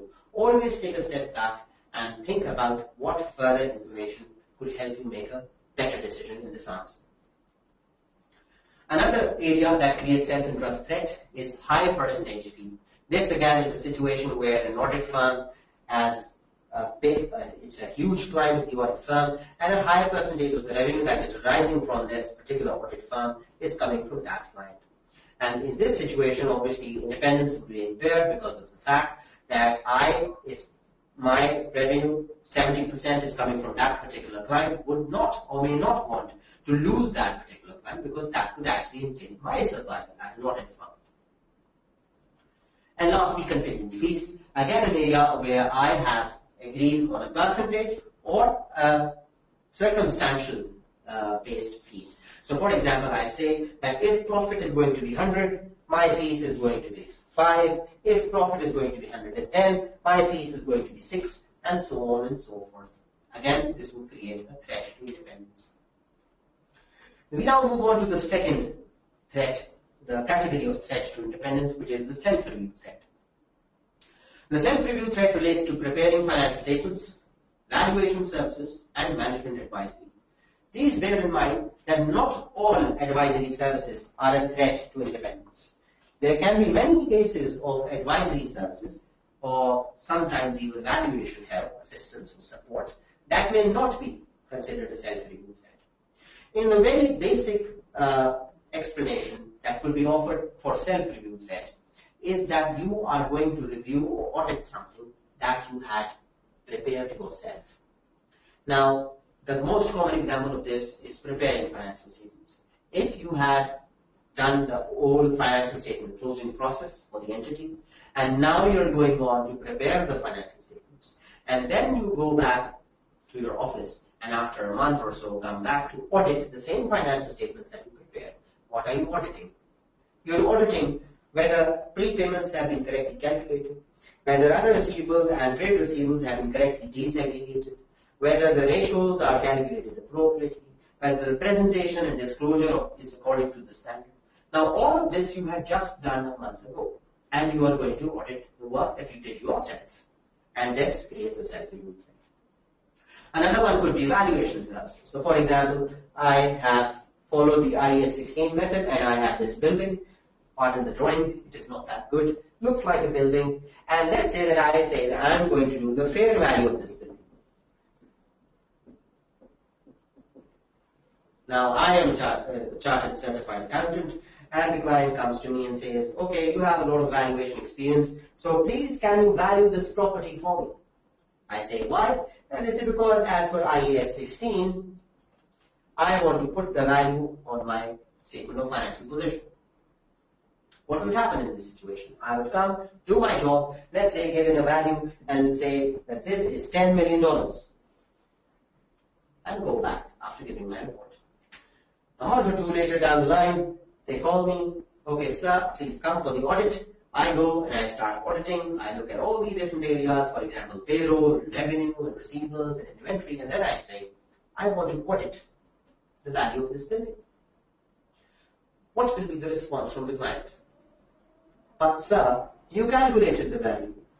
How do we give you evidence with regard to this? So what am I going to do? Will I be in a position to audit what I have calculated myself? Even if I would, trying to apply my own principles and techniques of auditing, in the public perception, it would be treated as something that I have done myself, and now I'm giving you clean chit to that particular area. Even if I were not, why would I say that something I did a month ago was actually incorrect? So valuation services usually can lead to threats to independence. Now, how significant can this threat be? For example, if, as per IAS 16, the property valuation is done and property, plant, and equipment is a significant part of the balance sheet or the statement of financial position, and I have done it, then obviously it is going to create significant threat to independence. However, let's say that I value just one building out of, let's say they have a whole 500 buildings all across the country or internationally, globally, and I have assisted them in providing that particular value, but not given the exact value, but just assisted or supported them, perhaps this could be treated as a much less significant threat to independence. Thirdly, we have advocacy threat. Now, advocacy threat is when you are advocating on behalf of the client, and this could happen in a court of law, or as we discussed earlier, in the case of an IPO. So, for example, I am promoting shares in a listed entity, or I am representing as a defendant in a significant legal suit having material financial impact. For example, I am a tax practitioner, and the company says that, okay, we received a notice from the tax authorities. We are going to engage you as a lawyer, Mr. Lawyer, and that's me, let's say lawyer A. And can you please represent us in the court of law? And the case is company versus tax authorities.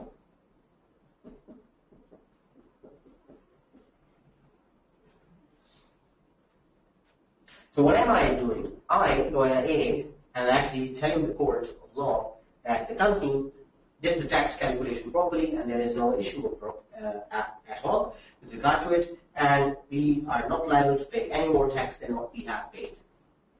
The tax authorities, on the other hand, are contending that no, look at this rule, there's a long rule, if you breach this, you have to pay us penalty, plus you did not disclose the facts, so we're going to charge you extra for that, and you're supposed to pay X amount of tax to us.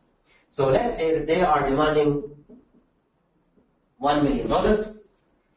I am prepared to pay nil because I say that I've already paid my tax liability. Now, move this to the audit situation.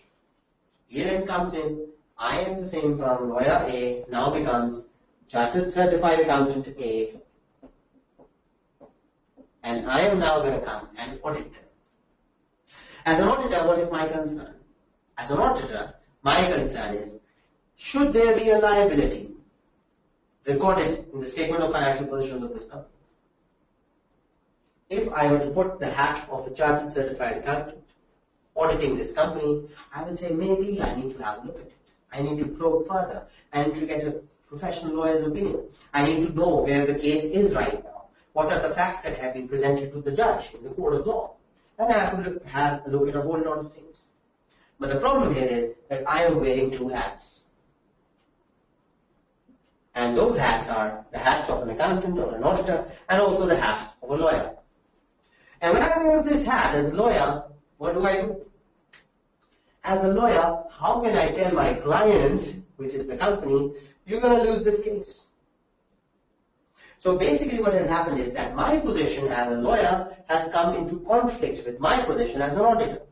And hence I will not, since I am advocating on behalf of the company, I'm not in a position to comment on whether they should or should not be a liability.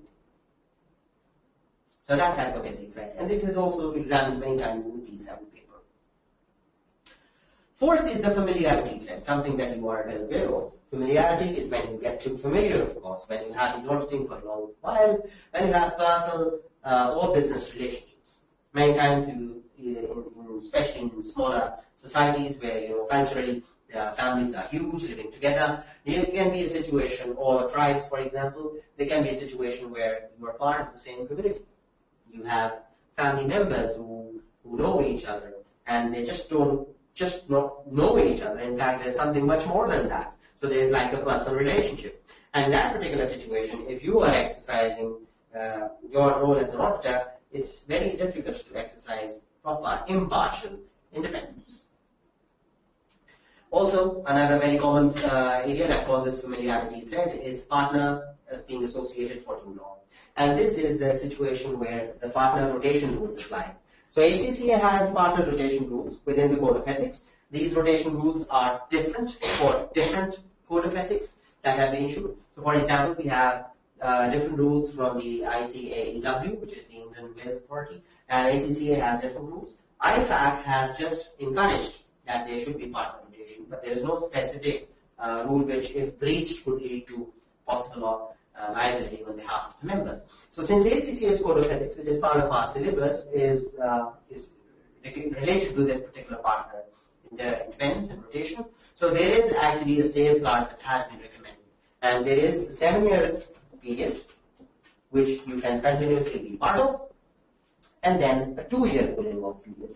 So this 2-year cooling off period is where you are not allowed to engage in any kind of activity in relation to assurance for this particular audit client.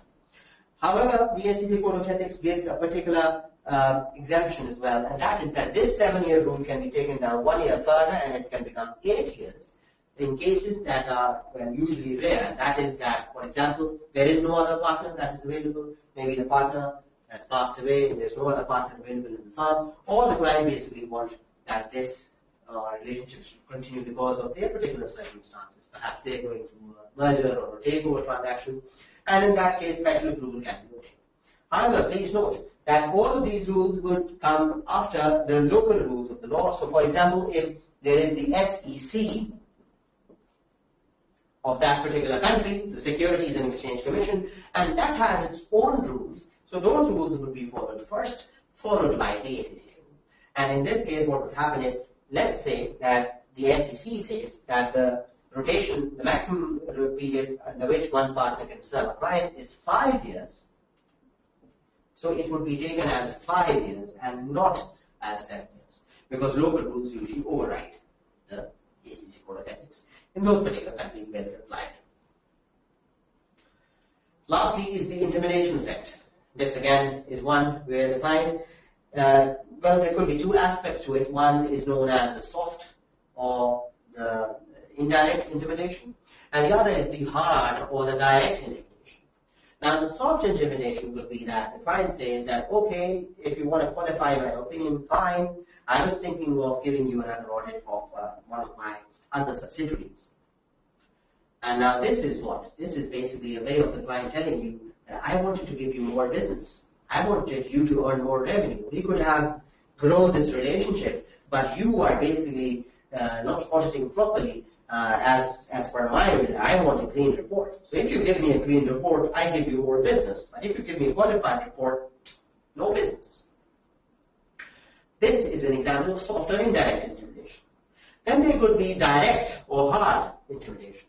And that would be the case where the client says that I am going to complain about you to the SEC. I'm going to put you into litigation. I'm going to take legal action against you. I'm going to complain to the regulator about you. This is where now the client is taking a much harsher stance. And the safeguard that you would be taking in this particular situation would obviously be different from the safeguard that you would take in the soft or the indirect intimidation case. So intimidation threat, as you can see on the screen, can arise from the change of audit firm. They're actually pursuing the change of audit firm, and they're trying to tell you indirectly that, okay, we'll change the firm. I think that firm is giving a better opinion than you are, so I think I should change. Or legal action or complaint, and barring from other group engagements, etc. So now for all the threats to independence, of course, there are safeguards. And in the ACCA paper B7, it's important to be aware of safeguards. Not all cases would actually have safeguards and enough safeguards. So in many cases, you would have to see whether a safeguard can actually be applied. The safeguards that you can see on the screen are the educational, training, and experience requirements. So if you are keeping yourself abreast with your CPEs, you're knowledgeable about the entity and about the changes that are going on in the financial reporting, that's a more broader level of safeguarding yourself from any of these threats. Then there's the CPD requirements, which of course is connected to educational requirements. One is that you, all the chartered certified accountant members that are working in the ACCA firm, actually take the CPD. But on the first bullet that we saw, which is the general education requirements, would also relate to people who are not actually members of the chartered certified accountant body. Then thirdly is the corporate governance regulations. Following the corporate governance regulations would act as a barrier, as a safeguard, for example, forming the audit committees. Now, audit committees are formed in many countries as part of the corporate governance compliance. And it is in these situations where it is important for the auditor to understand that there is a process whereby the auditor can go to the audit committee. The audit committee has independent directors or non-executive directors.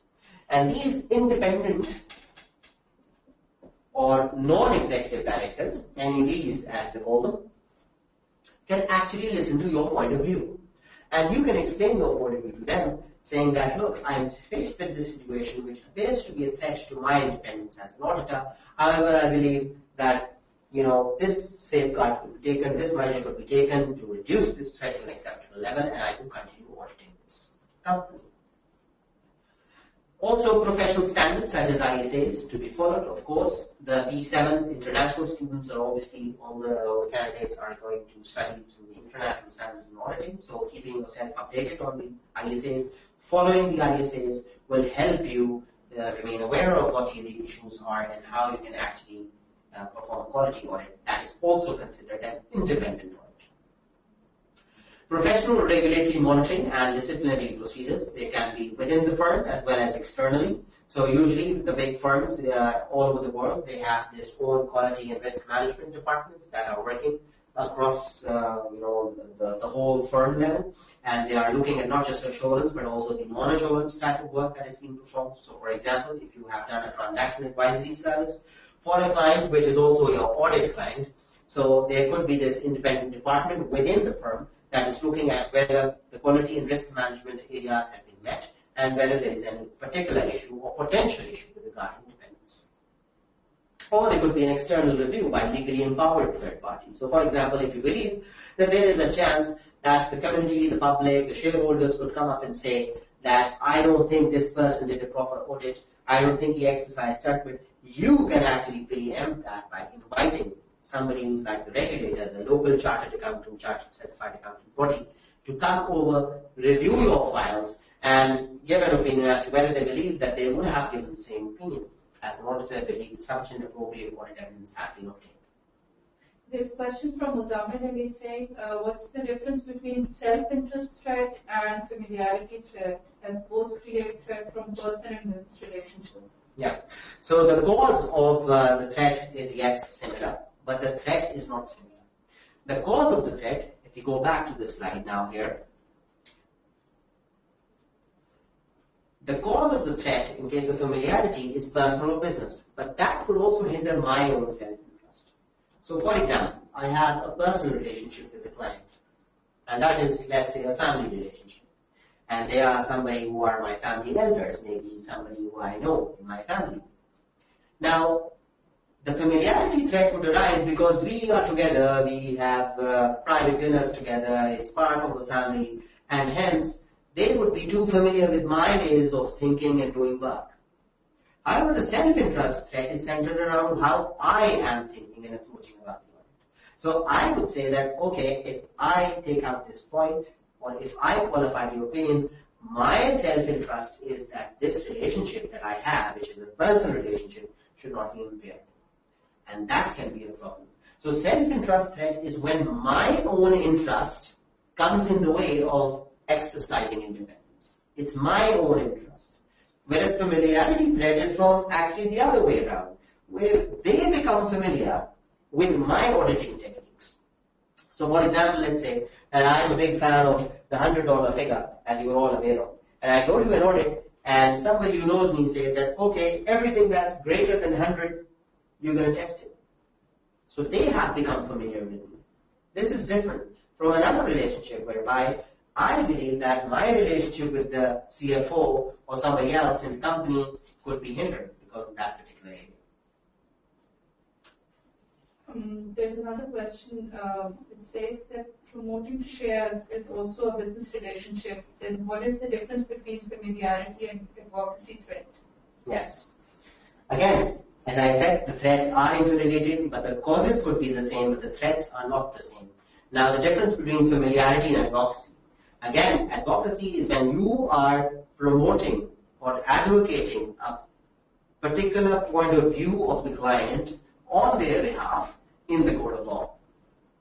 Whereas familiarity is very different from it. Again, it comes from personal and business relationships, but that is when the other party is aware of your auditing techniques and measures. So that creates a familiarity threat at times. Or you have been engaged in the audit for too long, and that actually results in your basic weapon of unpredictability being hindered. Now let me put this here as well. The auditor's biggest weapon is this unpredictability.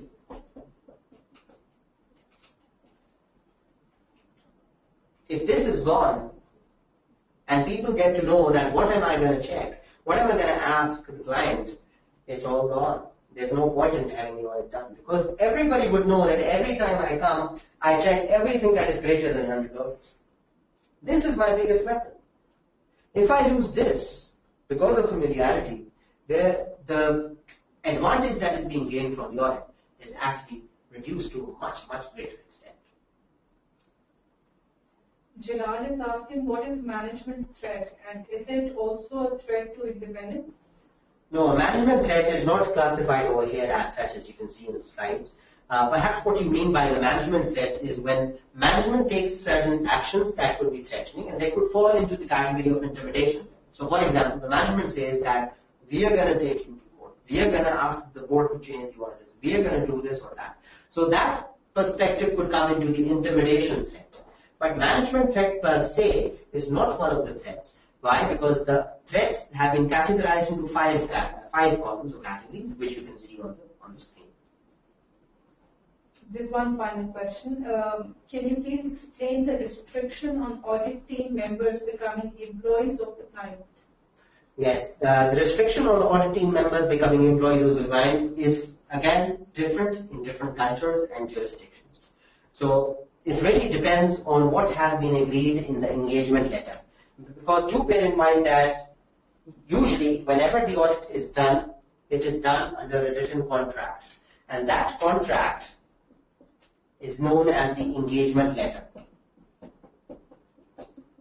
So we can have situations where, for example, let's take 3 countries. One is the UK, the other is the UAE, and the third is Pakistan. Now, the same principles of the ACCA Code of Ethics could apply, but in case of the UK audit, what has been agreed is that any person who is part of the audit team cannot be taken on board the client, cannot do employment with the client for a period of 1 year. So this basically means that if today I sign the audit report, any person who is part of my audit team should not be hired by the audit client for a period of 1 year. Again, this is a private contract between the audit firm and the UK-based audit client. And then, similarly, in the UAE, there are no restrictions. So you could just be signing the audit report today, and tomorrow this person could leave you, since he is not the partner, the small member of the team, he's a junior member of the team, could actually join that audit client. And then in Pakistan, let's say that we have a 2-year restriction, where until 2 years, the person cannot be engaged. Now, so the rules could be different for different countries. But then, above all of this, which is the privately agreed contract, would come the national regulation. So one would have to see what is the national regulation or the national law of the country. And that could be very different from what is stated here on the board. So it could be the case that in the UK, the government says that anybody who's engaged in audit cannot be part of that audit client for a period of 5 years. So that would mean that this 1-year rule is overridden by the national rule, which is 5. Right? Okay, now, so moving on from the safeguards to a bit on exam techniques. It's really important to understand that while having a good knowledge of ethics is something that is a prerequisite for P7, it is actually exam technique that is going to help you pass an ethics question. And on the exam techniques, these are the steps that you need to see, that you can see on the slide. So there are 3 steps that you need to be well aware of. Number 1, identify the threats to independence. What is the common pitfall? The common pitfall, or the common mistake that many students make, they read a scenario and immediately a self-interest threat, and they start writing about self-interest threat. Actually, the case is that one scenario may not necessarily lead to just one threat. Rather, it could lead to multiple threats. So this could be threat 1, threat 2, and threat 3. Now, there is a possibility that threat 1 is more significant than the other threats. However, you have to bear in mind that the same scenario is causing the 3 threats, and hence you have to identify all the relevant threats to independence. Then you move on to step 2, which is you evaluate the significance of the threats identified. So going back to the ABC airline example that we talked about, there could be more than one threat, or there could be just one threat on the gifts and hospitality. Now think about the question the example that I shared with you, where the CFO comes up and offers a private cruise. So she says that hurry up, finish the audit on time, and I booked a private cruise for the audit team. What comes to your mind as the most significant threat? Do you want them to write in the chat boxes? It's just thinking. Now, one of this could be that yes, it is an intimidation threat. Maybe she's intimidating us, and this is soft or indirect intimidation, right? But there could also be some other factors. So, for example, this may also lead to a self-interest threat. She's also trying to push us to finish the audit fast. And she's offering a very good gift, actually, gift and hospitality that is much more than what is usually given in actual circumstances. So now, which threat do you think is more significant? The gifts and hospitality creating self-interest, or the intimidation when she says that I want you to finish this fast so that we can go on the cruise? The different situations could lead to different responses. So always think about, number 1, all the threats that could actually apply to the scenario. Number 2, which threats are more significant and which threats are less significant. It's not a matter of that you're going to write just one of them. You're going to write all the threats, but prioritizing your points is key to passing in the ethics question in paper P7. And then what usually many candidates miss out on is safeguards. So they talk about a lot of threats. They say that yes, this is a significant threat, there's a huge problem. However, they do not write the safeguards against the threat. Now, whereas it is understood that not all threats have a safeguard that would finish them or eliminate them, many safeguards actually reduce the threat to an acceptable level. So it is always important to think about the safeguards. So in an ethics question, the key, as I would recommend from an exam perspective, the key is certain things that I would like to write. First, think thoroughly. Just don't think about what is written in the paper, on that piece of paper. There is something somewhere between the lines. So think thoroughly, think through the scenario, think about the entire breadth of the situation that has been given to you.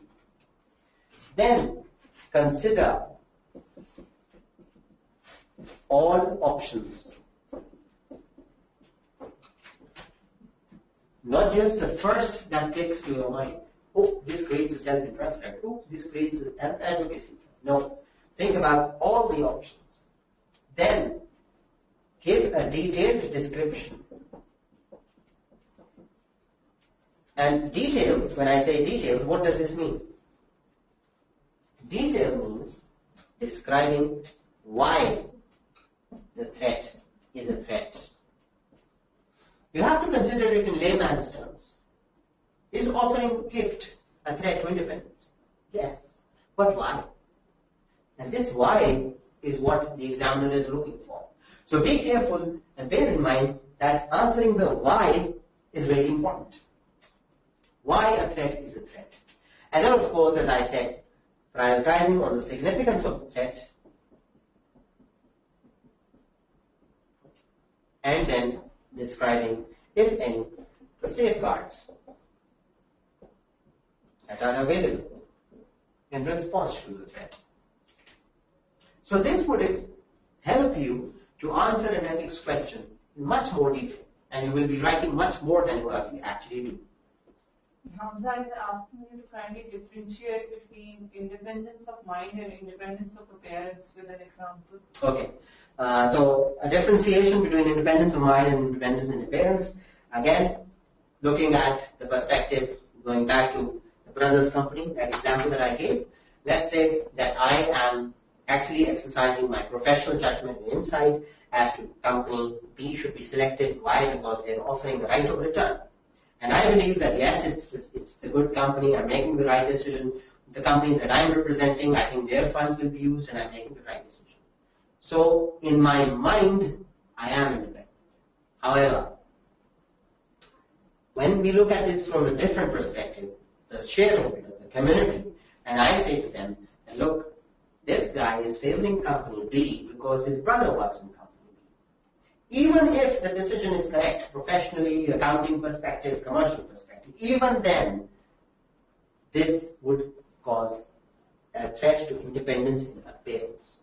So independence in mind is the state of mind that I am in, with which I am making the decision. Although this example would not directly relate to an audit situation because the company AB example was given from the CFO perspective. However, you have to bear in mind that independence in mind is what concerns me, my thinking process. Whereas independence in appearance is how the public or the shareholders perceive the situation. So going back to the Mr. Brown and ABC company example, the public might perceive that I, as Mr. Brown might say, this is just a small Dubai to London trip. In my mind, there is no threat to independence.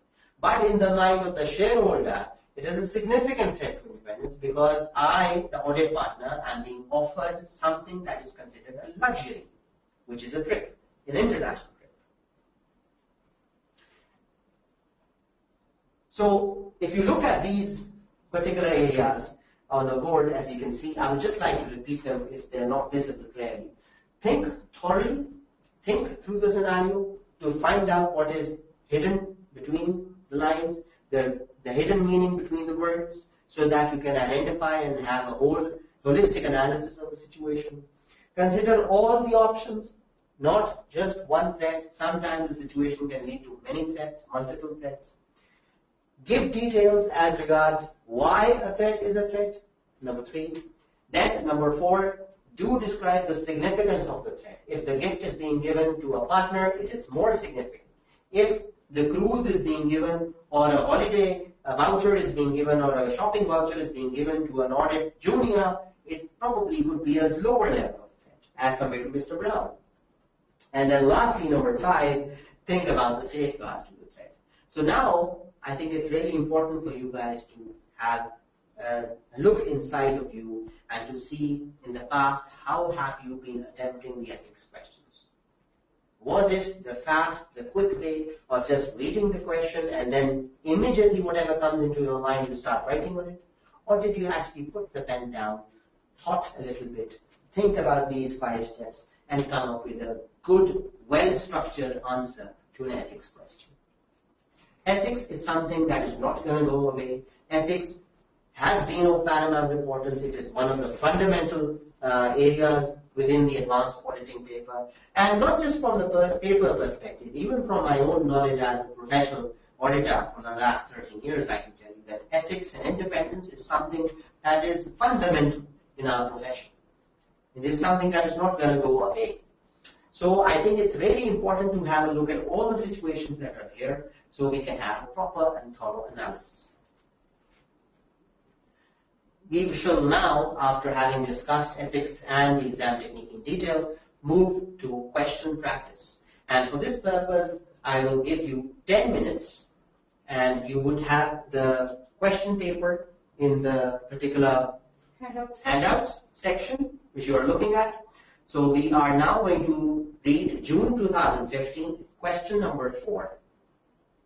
June 2015, question number 4, 10 minutes to read through the question and think about what would you write in a proper answer plan. So within the text box that you have, just come up with 4 or 5 main points around which you will structure your answer. So I'm not looking for the whole answer. You're not supposed to type the whole answer in that small box that you have. Just the 4 or 5 points around which you will structure this answer, and we will discuss the response and the examiner's comment in 10 minutes. In the meantime, can we take a few questions? Sure. All right. Tanzeel Mohammed is asking, how can we differentiate between professional issue and an ethical issue? Okay, we'll have a discussion. If we could just park that until we move to the next part. Yeah.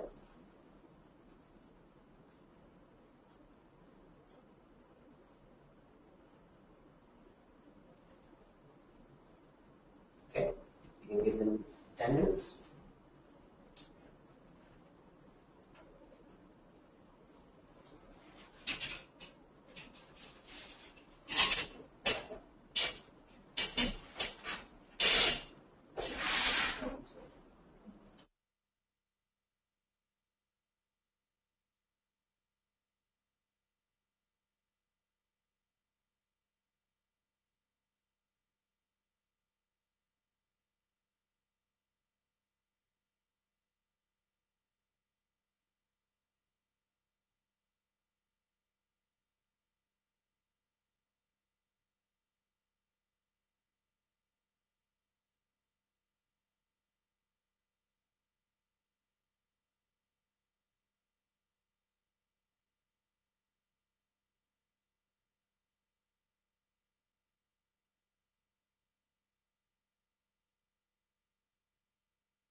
You've got 2 more minutes to read the questions, and if you've read it already, please start writing your responses in the chat boxes.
Okay, since we're short of time and we also have another question to do, what we'll do is we look at 3 or 4 of the responses that we have had. We've received a lot of responses. So this question is like a typical ethics question, divided usually into 3 parts. This is what you usually get. Also, important to note that usually ethics is question 4 when it comes in section B. So question 4 is something that has been a favorite, as I said a long time ago as well.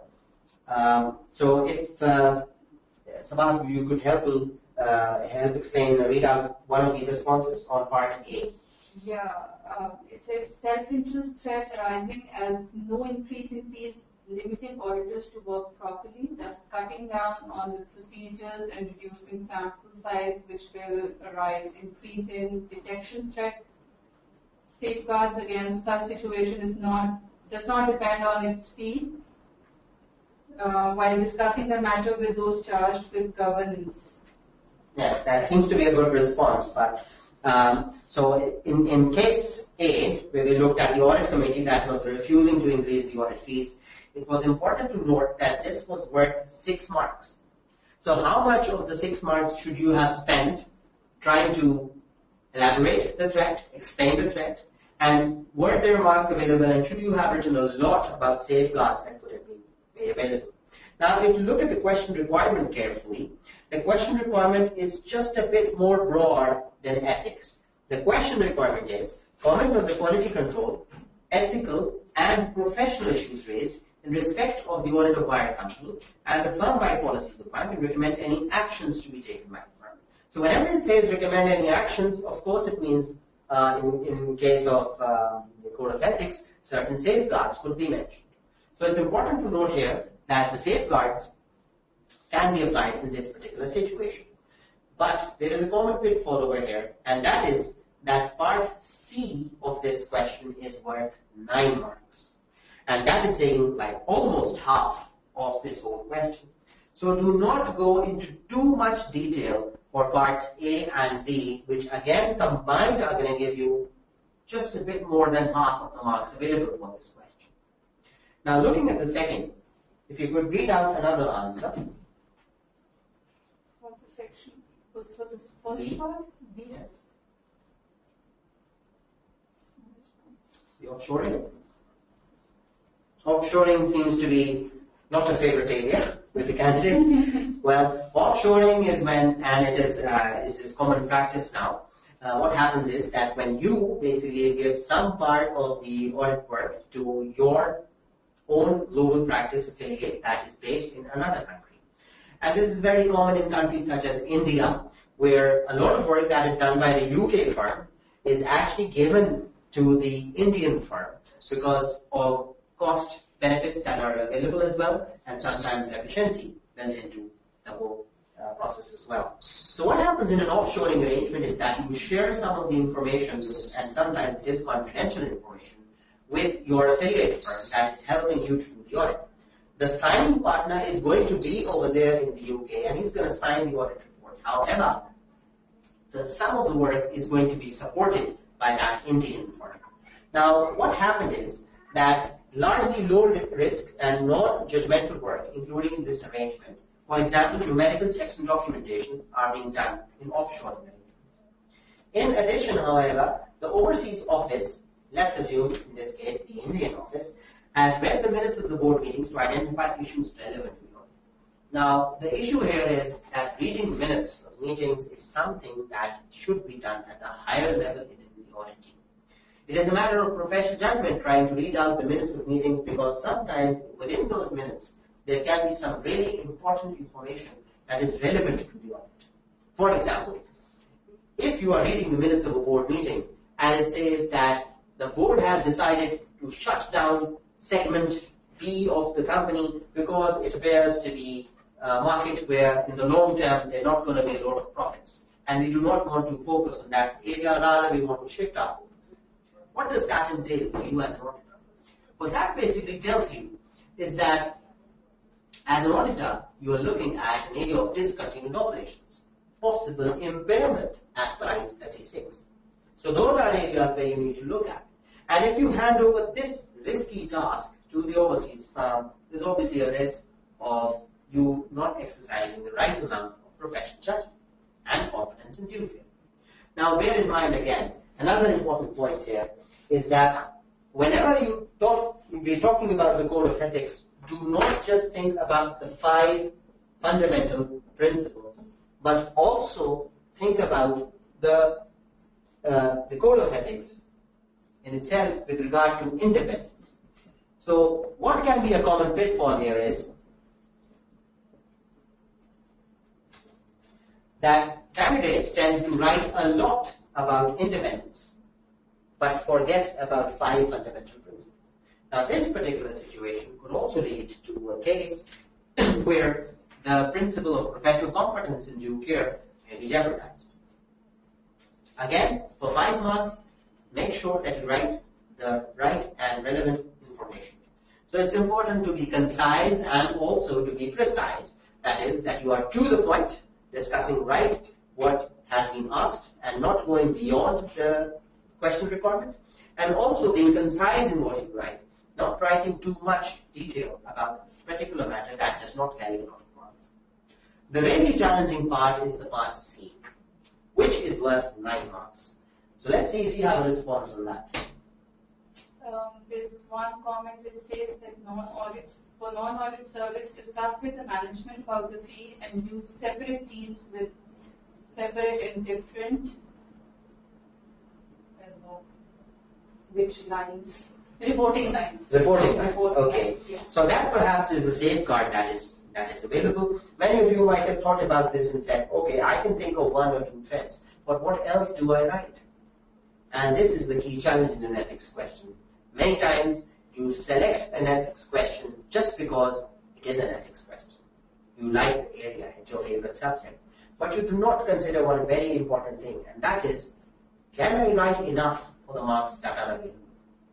Now, any student who is not comfortable with this particular area may not have chosen this part, this question 4. The reason for this is that they might be able to respond to parts A and B, and they might end up getting, well, 7 or maybe 6 out of the 11 available marks for parts A and B, but there is absolutely not much that they can write for part C. So the key area to focus on is, can you write worth the 9 marks? Now, to have a look at what should have been written to get the 9 marks, it's very important to turn to the marking scheme. So I would like to request you to please turn to the marking scheme for the same paper. And within the same document, if you go to the answer, and it is given on page number. Anand is asking, has there been insider trading in Part C? Is there an insider trading in Part C? Yeah, let's have a look at that as well. Is there a risk of insider trading is probably what she is asking. But before that, could we just turn to page 26 to have a look at the marking scheme and see how we can get the 9 marks. Now, to respond to the question on insider trading, there would be insider trading if I was privy to certain information and I was using that information to actually obtain a personal advantage. But what was happening in this situation? I was being encouraged to cross-sell. What is cross-sell? When I am working in assurance and I have different departments in my firm, so one is, let's say, the tax department, and the other is, let's say, the consultancy or advisory department. I go to an audit client, I do the audit, and I find out that this client really needs some help with their payroll system. So what I say is that, yes, I think I can recommend you to my colleague in the advisory department or the consultancy department, and they can actually help you improve your payroll functionality. This is cross-selling because I, being part of assurance department in my firm, am helping actually the other department in the same firm to earn some revenue from my audit client. So now, if you look at page 26 of the marking scheme, the 9 marks that are available for Part C. One is the recent service with the client, which creates a self-interest, self-review, and familiarity threat. Again, a common mistake that many candidates would tend to make is that only consider one threat. However, in this situation, the recent service is creating 3 different categories of threat. One is the self-interest threat, the other is the self-review threat, and the third is the familiarity threat because you have recently served the client. The next point could be had out of the 9 is the persons joining the audit firm from a client should not be part of that client's audit team. So since they have joined from the client's side, they should not be auditing the work because that leads to self-review threat. So technically, they should not be doing that. Now, what have happened in this situation is that Russell seems to have acted as if he were a member of the audit team. Again, that is a situation that has to be picked up. And if you pick that up and you put that in your answer script, the examiner is actually cherry-picking from these pieces. So what I have in front of me in the marking scheme, as you would be looking at, is very much what the answer plan should be like. So when I say that you prepare an answer plan, it is actually quite similar to the thought triggers that you should have before you start writing the answer. So if this, something like the marking scheme, can act as your trigger, this is what is exactly required in preparing and presenting a good answer. Moving on, a quality control review should be performed. Why? Because, of course, you have a threat and that can be not mitigated totally or eliminated, but to a large extent reduced if you have a process of quality control. The shareholding should have been disposed of immediately. Again, this is something that hopefully many of the candidates would have come up with because whenever you face with this situation, you should dispose of the shares immediately. And consider why this did not happen. The firm policy should be reviewed. It's important. Many candidates may not have picked this up. Cross-selling, of course, creates a self-interest threat because I am actually providing an impartial, objective review of the organization by doing an audit. But now if I'm getting some bonuses or rewards or commission based on whether I can enable my colleagues from the other departments to get some work, I will obviously be a hindrance to my exercise of impartiality and confidentiality. Key audit partners should not be evaluated based on cross-selling. This is something that can be written as a safeguard, and other audit team members can cross-sell if appropriate safeguards are in place. I would highly recommend that each one of you practices this question in real time, and also that you go through the examiner's report. Now, the examiner's report, as you can see in my hand over here, is also something that is available in the packet that you have on in the downloads in the handout section. So do go to the examiner's report and have a look at what the examiner has to say with regard to question 4, particularly question 4 part C. And I am going to read from page 6 of the examiner's report part C because I want to focus on some really important point that the examiner has made. Generally, when candidates are discussing ethical threats, they must take care to explain why a threat has arisen. Remember the why we talked about over here. Why a threat has arisen. Many answers simply stated that the threat existed. For example, by saying that holding shares in a client is a self-interest threat, but did not develop the point further.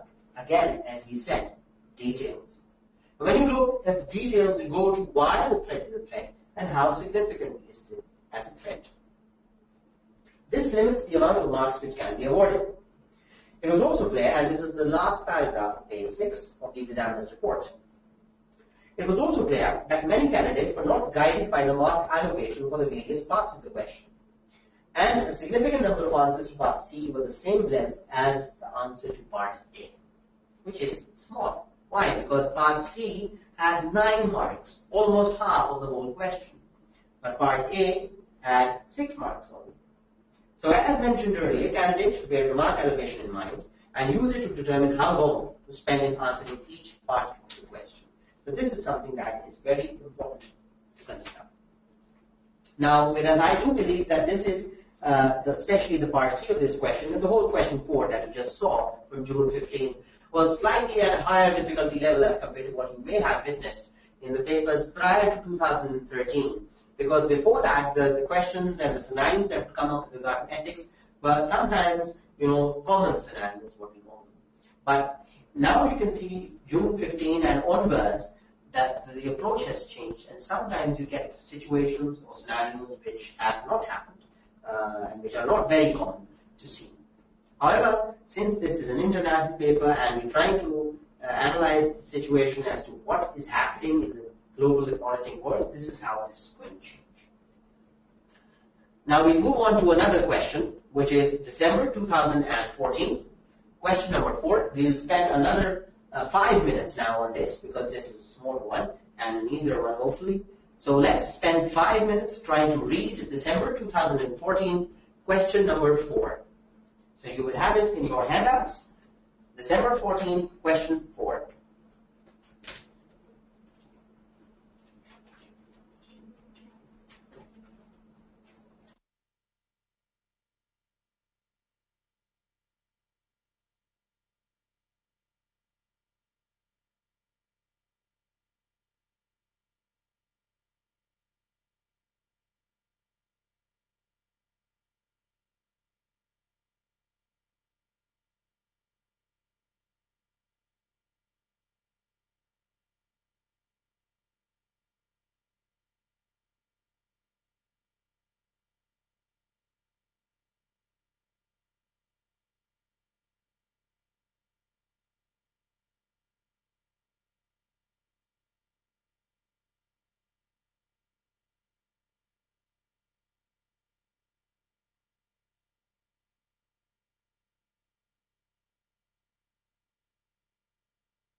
All right.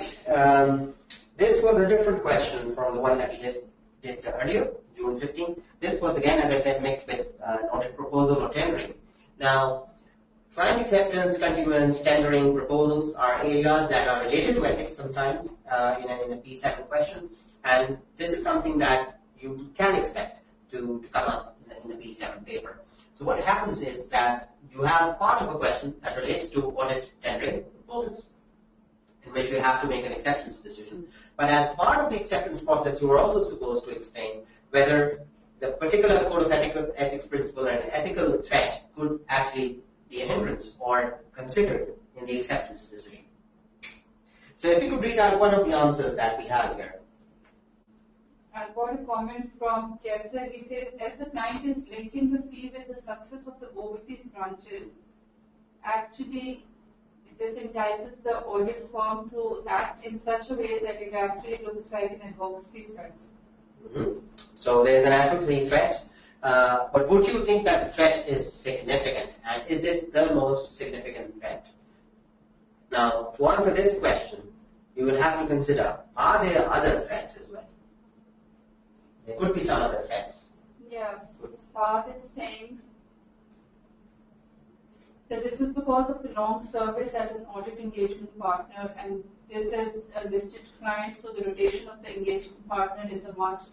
He cannot be appointed as a quality control review partner for at least 2 years.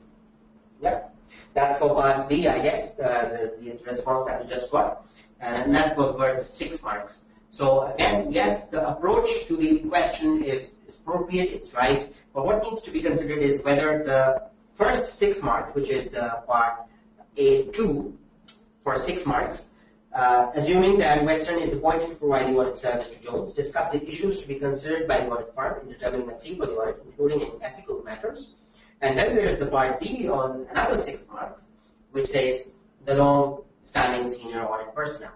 Now, based on what we just covered in our studies, which was just a recap, on part B it looks like no, this cannot happen because 7 years have lapsed and it's a cooling off, so cooling off means, but I think it is important to understand that who is the person who is involved in this situation, how significant the threat is, and also to consider, not just saying that no, the Code of Ethics does not allow this, so this cannot happen, but rather what it says in the question requirement in part B is explain the ethical threats raised by the law. So when it says explain, you have to actually explain the threat in detail. So you have to describe what could go wrong or what could happen if Bobby Willington continues to serve as the engagement quality reviewer for the 8th and the 9th year.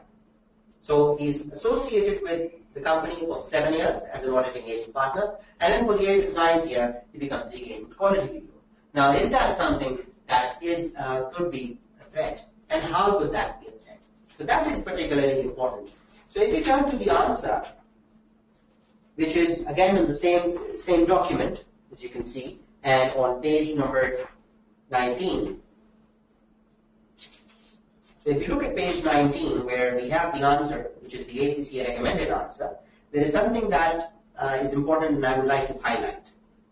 So if you could all turn to page 19 of the ACCA answer, and I would like to focus on the 2nd and 4th paragraph. So let's look at the 2nd paragraph, which says, according to the IS barcode, familiarity and self-interest threats are created by using the same senior personnel on an audit engagement over a long period of time. Now this is reproducing what is the requirement of the Code of Ethics. Next, the familiarity threat is linked to the issues relating to the loss of professional skepticism discussed above. So it is basically skepticism that may not be exercised at the appropriate level, which is causing this threat to be a significant threat. And is due to the senior auditor forming a close relationship with the client's personnel over a long period of time. Now, the bullets, as you can see in the 4th paragraph, examples of safeguards which can be used include rotating the senior personnel off the team, which means that Bobby Willington should be taken off the team and should not be part of the team, even as an engagement quality reviewer. You are. Secondly, having a professional accountant who is not a member of the audit team review the work of the senior personnel. Or third, regular, independent, internal or external quality control reviews of the engagement. It could be internal or it could be external of the engagement based on this particular area. So, and also important to note was that this particular client in the company was a public company. So, the next paragraph says that in case of a public interest company, such as a portfolio company, the code contains a specific requirement that an individual should not be a key audit partner for more than 7 years. And then it reproduces the requirement of the code of ethics. So again, an important point to note here is that did you or did you not pick up that this was a public or company, right? So I again highly recommend that you practice this in exam conditions within the parameters of the time frame that is available, which is 20 marks and 36 minutes, that is, because you multiply each by 1.8. So 20 marks means 36 minutes. Try to solve this question in 36 minutes in your free time once we're done with this session. And also have a look at the examiner's report with regard to this particular area. I'm still not done with ethics, which is why, because I still have the old things that were written on exam technique. And I think it's a good thing to have here to repeat it over here. Again, on the ethics question, always think thoroughly, think through the scenario. Do not just think about one threat. There could be other threats. Consider all the options that are available. Usually, it's not just one threat that has been asked. Usually, there is one significant threat or primary threat, as you may want to call it, and then there are 1 or 2 other smaller threats, which should also be mentioned because they also carry separate marks.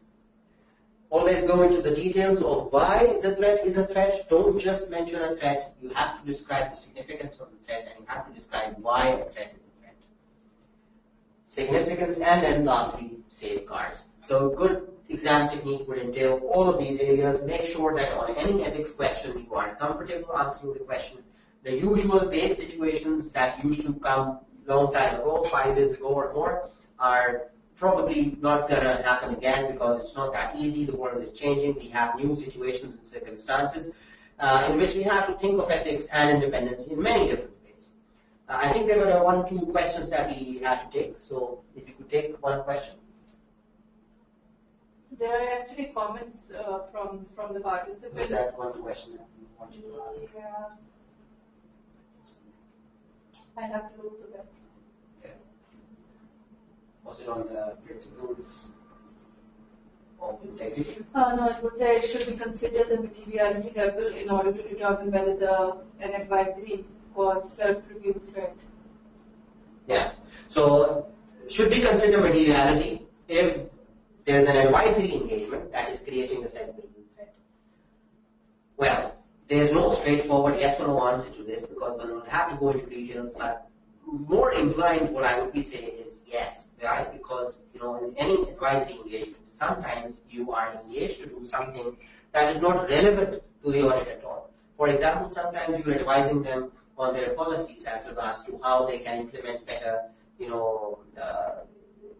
performance improvement initiatives that they could make so that the staff is more productive. For example, you could advise them on their HR policies. But that is just policy making and supporting that particular process. But you're not actually ensuring that the policies are implemented. You're not actually executing the whole process. So there's no management function that you're doing. So actually, the threshold of materiality that you're talking about is going to be considered in qualitative basis, not quantitative basis. So you can't say that, okay, I'm doing an advisory service and that is going to have $10 million impact on the client, hence it is material or it is not material. No, that is not the right way to think. You have to think on a qualitative basis more appropriately for advisory engagements. Why? Because in advisory engagements, what happens is that usually you are supporting the management in making certain decisions or improving certain areas of the organization. So I think it's important to consider what are the qualitative aspects. What kind of support or help is being given? Are you making something? Are you doing something that will be classified as management decision making, as an important strategic policy making of the entity, or are you just doing something that is just a part of the normal routine operations of the entity and from an audit point of view is not likely to be a significant threat. However, it is pertinent to note that many advisory engagements can potentially create a threat to independence. So it's always better to have a thorough analysis of the situation before you give your final answer. Do we have some time for taking a few more questions? We can take a couple of more questions. Okay. Hassan is asking, do we answer every threat in detail or only the significant threats due to time constraint? Yes, a good question. We talked about prioritization. So when we say prioritization, it means that the primary threat or the significant threat has to be described upfront and in detail. The less detailed threats, you do not have to reproduce the entire code of ethics into it. You can just make a reference to that particular area, and you don't have to go into a lot of details. However, that does not mean that you write, whole 5 to 6 paragraphs on just the one threat and just the one line on the smaller threats. You have to give a holistic answer. So look at it from a bigger perspective. Look at it from the fact that there is a 20-mark question asking you to give threats and explain the threats and the safeguards that are available. So you have to give a more holistic answer. You have to give an answer that covers all the major aspects of the scenario that has been questioned. I think we have time for one more question. Children is asking, can you kindly explain professional skepticism? Yeah, okay. Professional skepticism, well, let's link that to the 3 different requirements in the question because I wanted to go to that place. So let's look at that first before we move on. Because many times in the real exam question, what happens is that they ask you 2 or 3 different types of threats or issues. Sometimes they say that from this particular question, describe the professional issue, the ethical issue, or the quality control issue. Very rarely, there will be a 4th category, which will be a commercial issue. This has happened in the past in P7. But if you look at the recent papers, you will not find a lot of examples on commercial issues.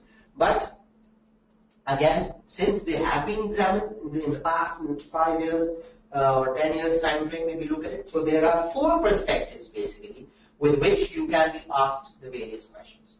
Now the first one, the professional issues. Professional issues are related to your ability to do the work, your ability to provide a quality audit service, your ability to exercise the right level of professional skepticism, which is a questioning mind. Can you critically evaluate the audit evidence? Whatever you're going to get as the audit evidence, can you actually exercise sound, reasonable, impartial judgment? And I want to repeat this, that the professional issue is related to the fact that whether you can exercise sound, reasonable, and impartial judgment without any hindrances, without any pressures, and you can actually look at critically look at the audit evidence and whether it fulfills the sufficient appropriate test for the audit evidence. So this is related to your ability to do the work. Sometimes the professional issue can overlap with the ethical issue. The ethical issue is related to 2 things. One could be the 5 fundamental principles, and the second is the code of ethics, which has the 5 threats to independence. So for example, if there is a self-interest threat, the self-interest threat on the one hand is an ethical issue, but also it creates a professional issue. Why? Because if your father is the CFO and you're auditing your father's company, and obviously there is an ethical issue that relates to your self-interest, right? But there is also a professional issue that how will you actually professionally evaluate the audit evidence that will be given to you by your father, who is the CFO and you are the audit partner, right? So sometimes one issue or one situation can lead to 2 or even more threats or types of threats. So professional issue related to your ability to do the work, your ability to provide and perform a quality audit. Ethical issue is related to the 5 fundamental principles or the 5 threats to independence being impaired or breached. Third dimension is the quality control issue, which we just looked at in the June 2015 question. And that basically relates to the 2 particular areas. One is the ISQC1, which is related to the International Standard on Quality Control, or the ISA 220, which is the International Standard on Auditing 220. So on the quality control, you have whether you are able to provide a qualitative assessment and a quality audit service to this client. And that would again have some overlap with the professional issues.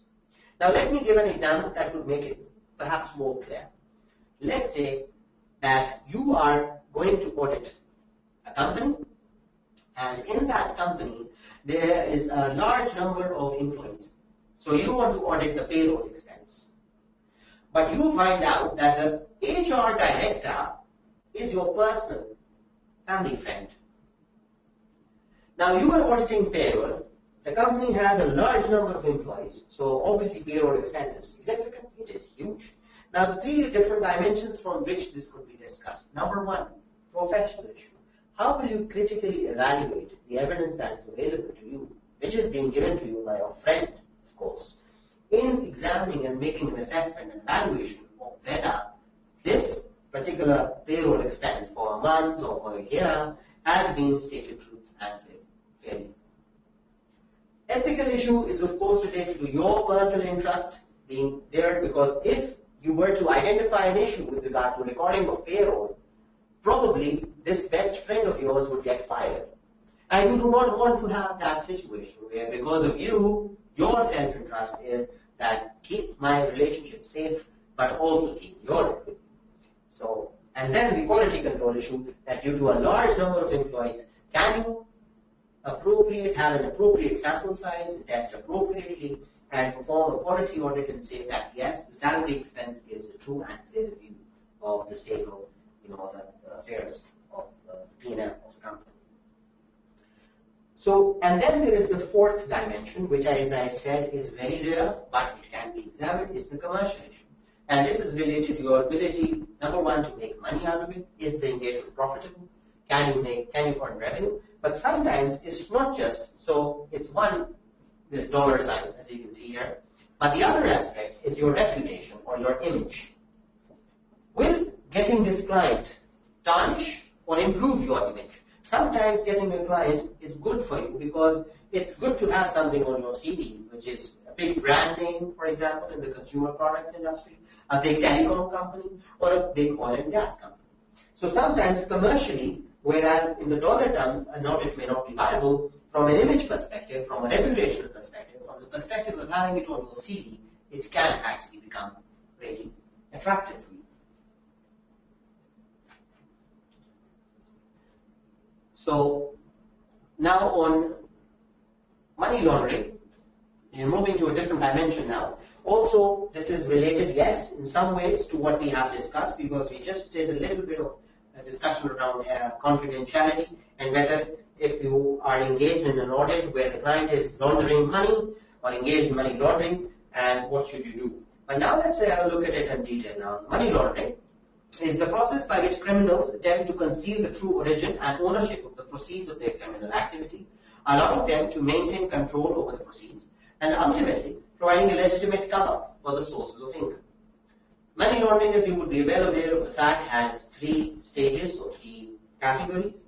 The first stage is placement, whereby you place the funds across different jurisdictions through different channels. So some of it can be put into a gym, some of it is put into a beauty salon, some of it is put into a hotel. So you show that you have a lot of different, businesses. And then there is layering. So you send the money from different sources, different channels. For example, the money comes from the US, goes to the UK, then goes down to some African country. That parent company invests in an Australian mining company, which has an investment, let's say, a Dubai-based oil and gas oil rig company. So this is how, multiple layers are added to the whole investment dimension to make it very difficult to trace the true origin of where the money actually came from. And then, since you spread this all over the world and through different channels, and you have obviously your own trustworthy sources who are handling this money, you integrate the money. So since all the money that has come to you through the black sources or the illegal sources, you are integrating that back into the market. And you're making that like a lawful, legal business, or what is usually known as white money. So you're laundering the black or the dirty money and making that good or legal or white money and bringing that back into the system.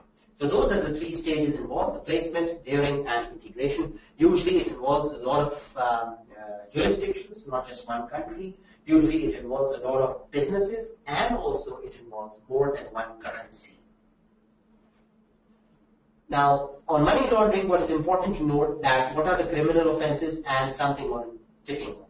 On the criminal offences, as you can see, the processing, dealing with, or concealing the proceeds of any crime is a criminal offence. And this is as per the money laundering laws of the UK. So, in the ACCA syllabus, you're not required to reproduce the law with regard to money laundering for any one country.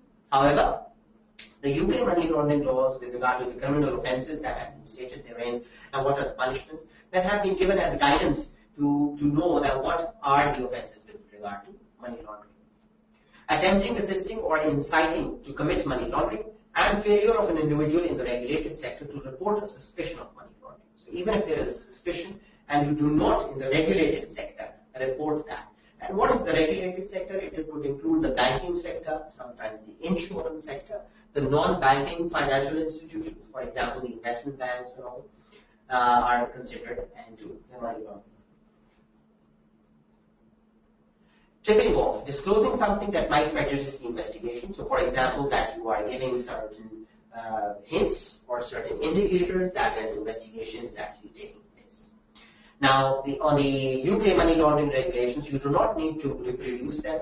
They're just written there. You can see them on the slide. However, I would recommend that you are aware of these. So, for example, if a question comes, it could be a 4 or 5 mark question as to what a good money laundering, anti-money laundering program could be like. So there are two things that are important. One is this slide that gives you an insight into the MLRO and the Know Your Client or the KYC procedures, the customer due diligence. And the other is the ACCA Technical Fact Sheet 145. So remember the number, I just write this here, Technical Fact Sheet 145. It's a bit too lengthy and detailed to thoroughly review at this stage because you're a few days away from the exam. However, I would recommend that you have a quick read of it. There's also a summary version that can be accessed. So the ACCA Technical Fact Sheet on money laundering. Laws and regulations, again, important. We'll talk about this in one day, tomorrow as well as the next day, when we go back to the risk assessment part. But for now, what is important to understand is that laws and regulations in IS 250, there has been an increased vigilance with regard to the auditor's responsibilities and obligations with regard to reporting on non-compliance with laws and regulations. Now, what you see on the screen is a lot of theory. But what is important to understand is that in a P7 question, it will not be important just to reproduce this theory. In fact, what is more important, rather than just rote learning or trying to understand and memorize the concepts of IS 250, what is very more important is whether you can apply this concept to an actual case of some illegal activity having taken place. And there are questions that are available in P7. We'll practice one of them tomorrow, where there has been a breach of a certain law or regulation, or a potential breach where, for example, you work in the chemical sector or the chemical industry, and you are storing it in a way that would impose a penalty on you from the government. So what should you do as an auditor in that particular situation? So sometimes you have to go back to the basic concepts of code of ethics and try to tell them that how and why is that particularly important. So think about, whenever you're talking about ISO 250, the three things you need to think about are: one, procedures that you can adopt to perform specific audit procedures. Secondly, the evidence that you have and could potentially obtain further. Usually it would be reading the minutes of the meeting, inquiring management about significant cases or developments that have taken place in the regulation. We'll also have a look at it when we go through the environmental auditing part, which is scheduled for the last day for the study school, of course, when we do the social and environmental auditing. And lastly, the documentation and reporting aspects with regard to laws and regulations.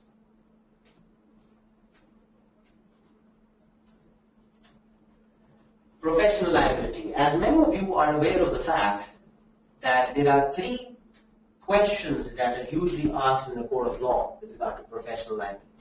Now, these are written on the screen, as you can see in front of you. However, it's important to know that what is the decision-making process for which judges in a court of law are actually going to answer these questions. So it's important to understand, was there a duty of care? Question one. Question two, was the duty of care breached? And question three, did the breach cause a loss? And I think it's important in this case to understand a few cases, and these are available, of course, online as well as in most of the study packs that we have. The Kingston Cotton Mills case, gives you an insight into how important the auditor's responsibility is, and also that statement from the judge of the auditors not being bloodhounds but being watchdogs, and also whether the breach causes a loss. So, for example, you can have a situation where there was a duty of care from the auditor to the client. That duty of care may have been breached because of negligence or because of deliberate omission or whatever reason. However, no loss has arisen to the injured party. And in that case, maybe the particular stated amount of damages cannot be claimed, and the court or the judge may rule otherwise, that some other damages to the state, to the shareholders, general, or apology, could work. So this would apply differently to different countries, and it's important to note that these three questions are answered differently in any particular scenario-based question. And lastly, we have fraud for today. What is important here is to understand and consider the fraud risk factors. And I will just write here about what you need to consider. There are two levels. One is the misappropriation of assets. Misappropriation of assets. And the second is fraudulent financial reporting.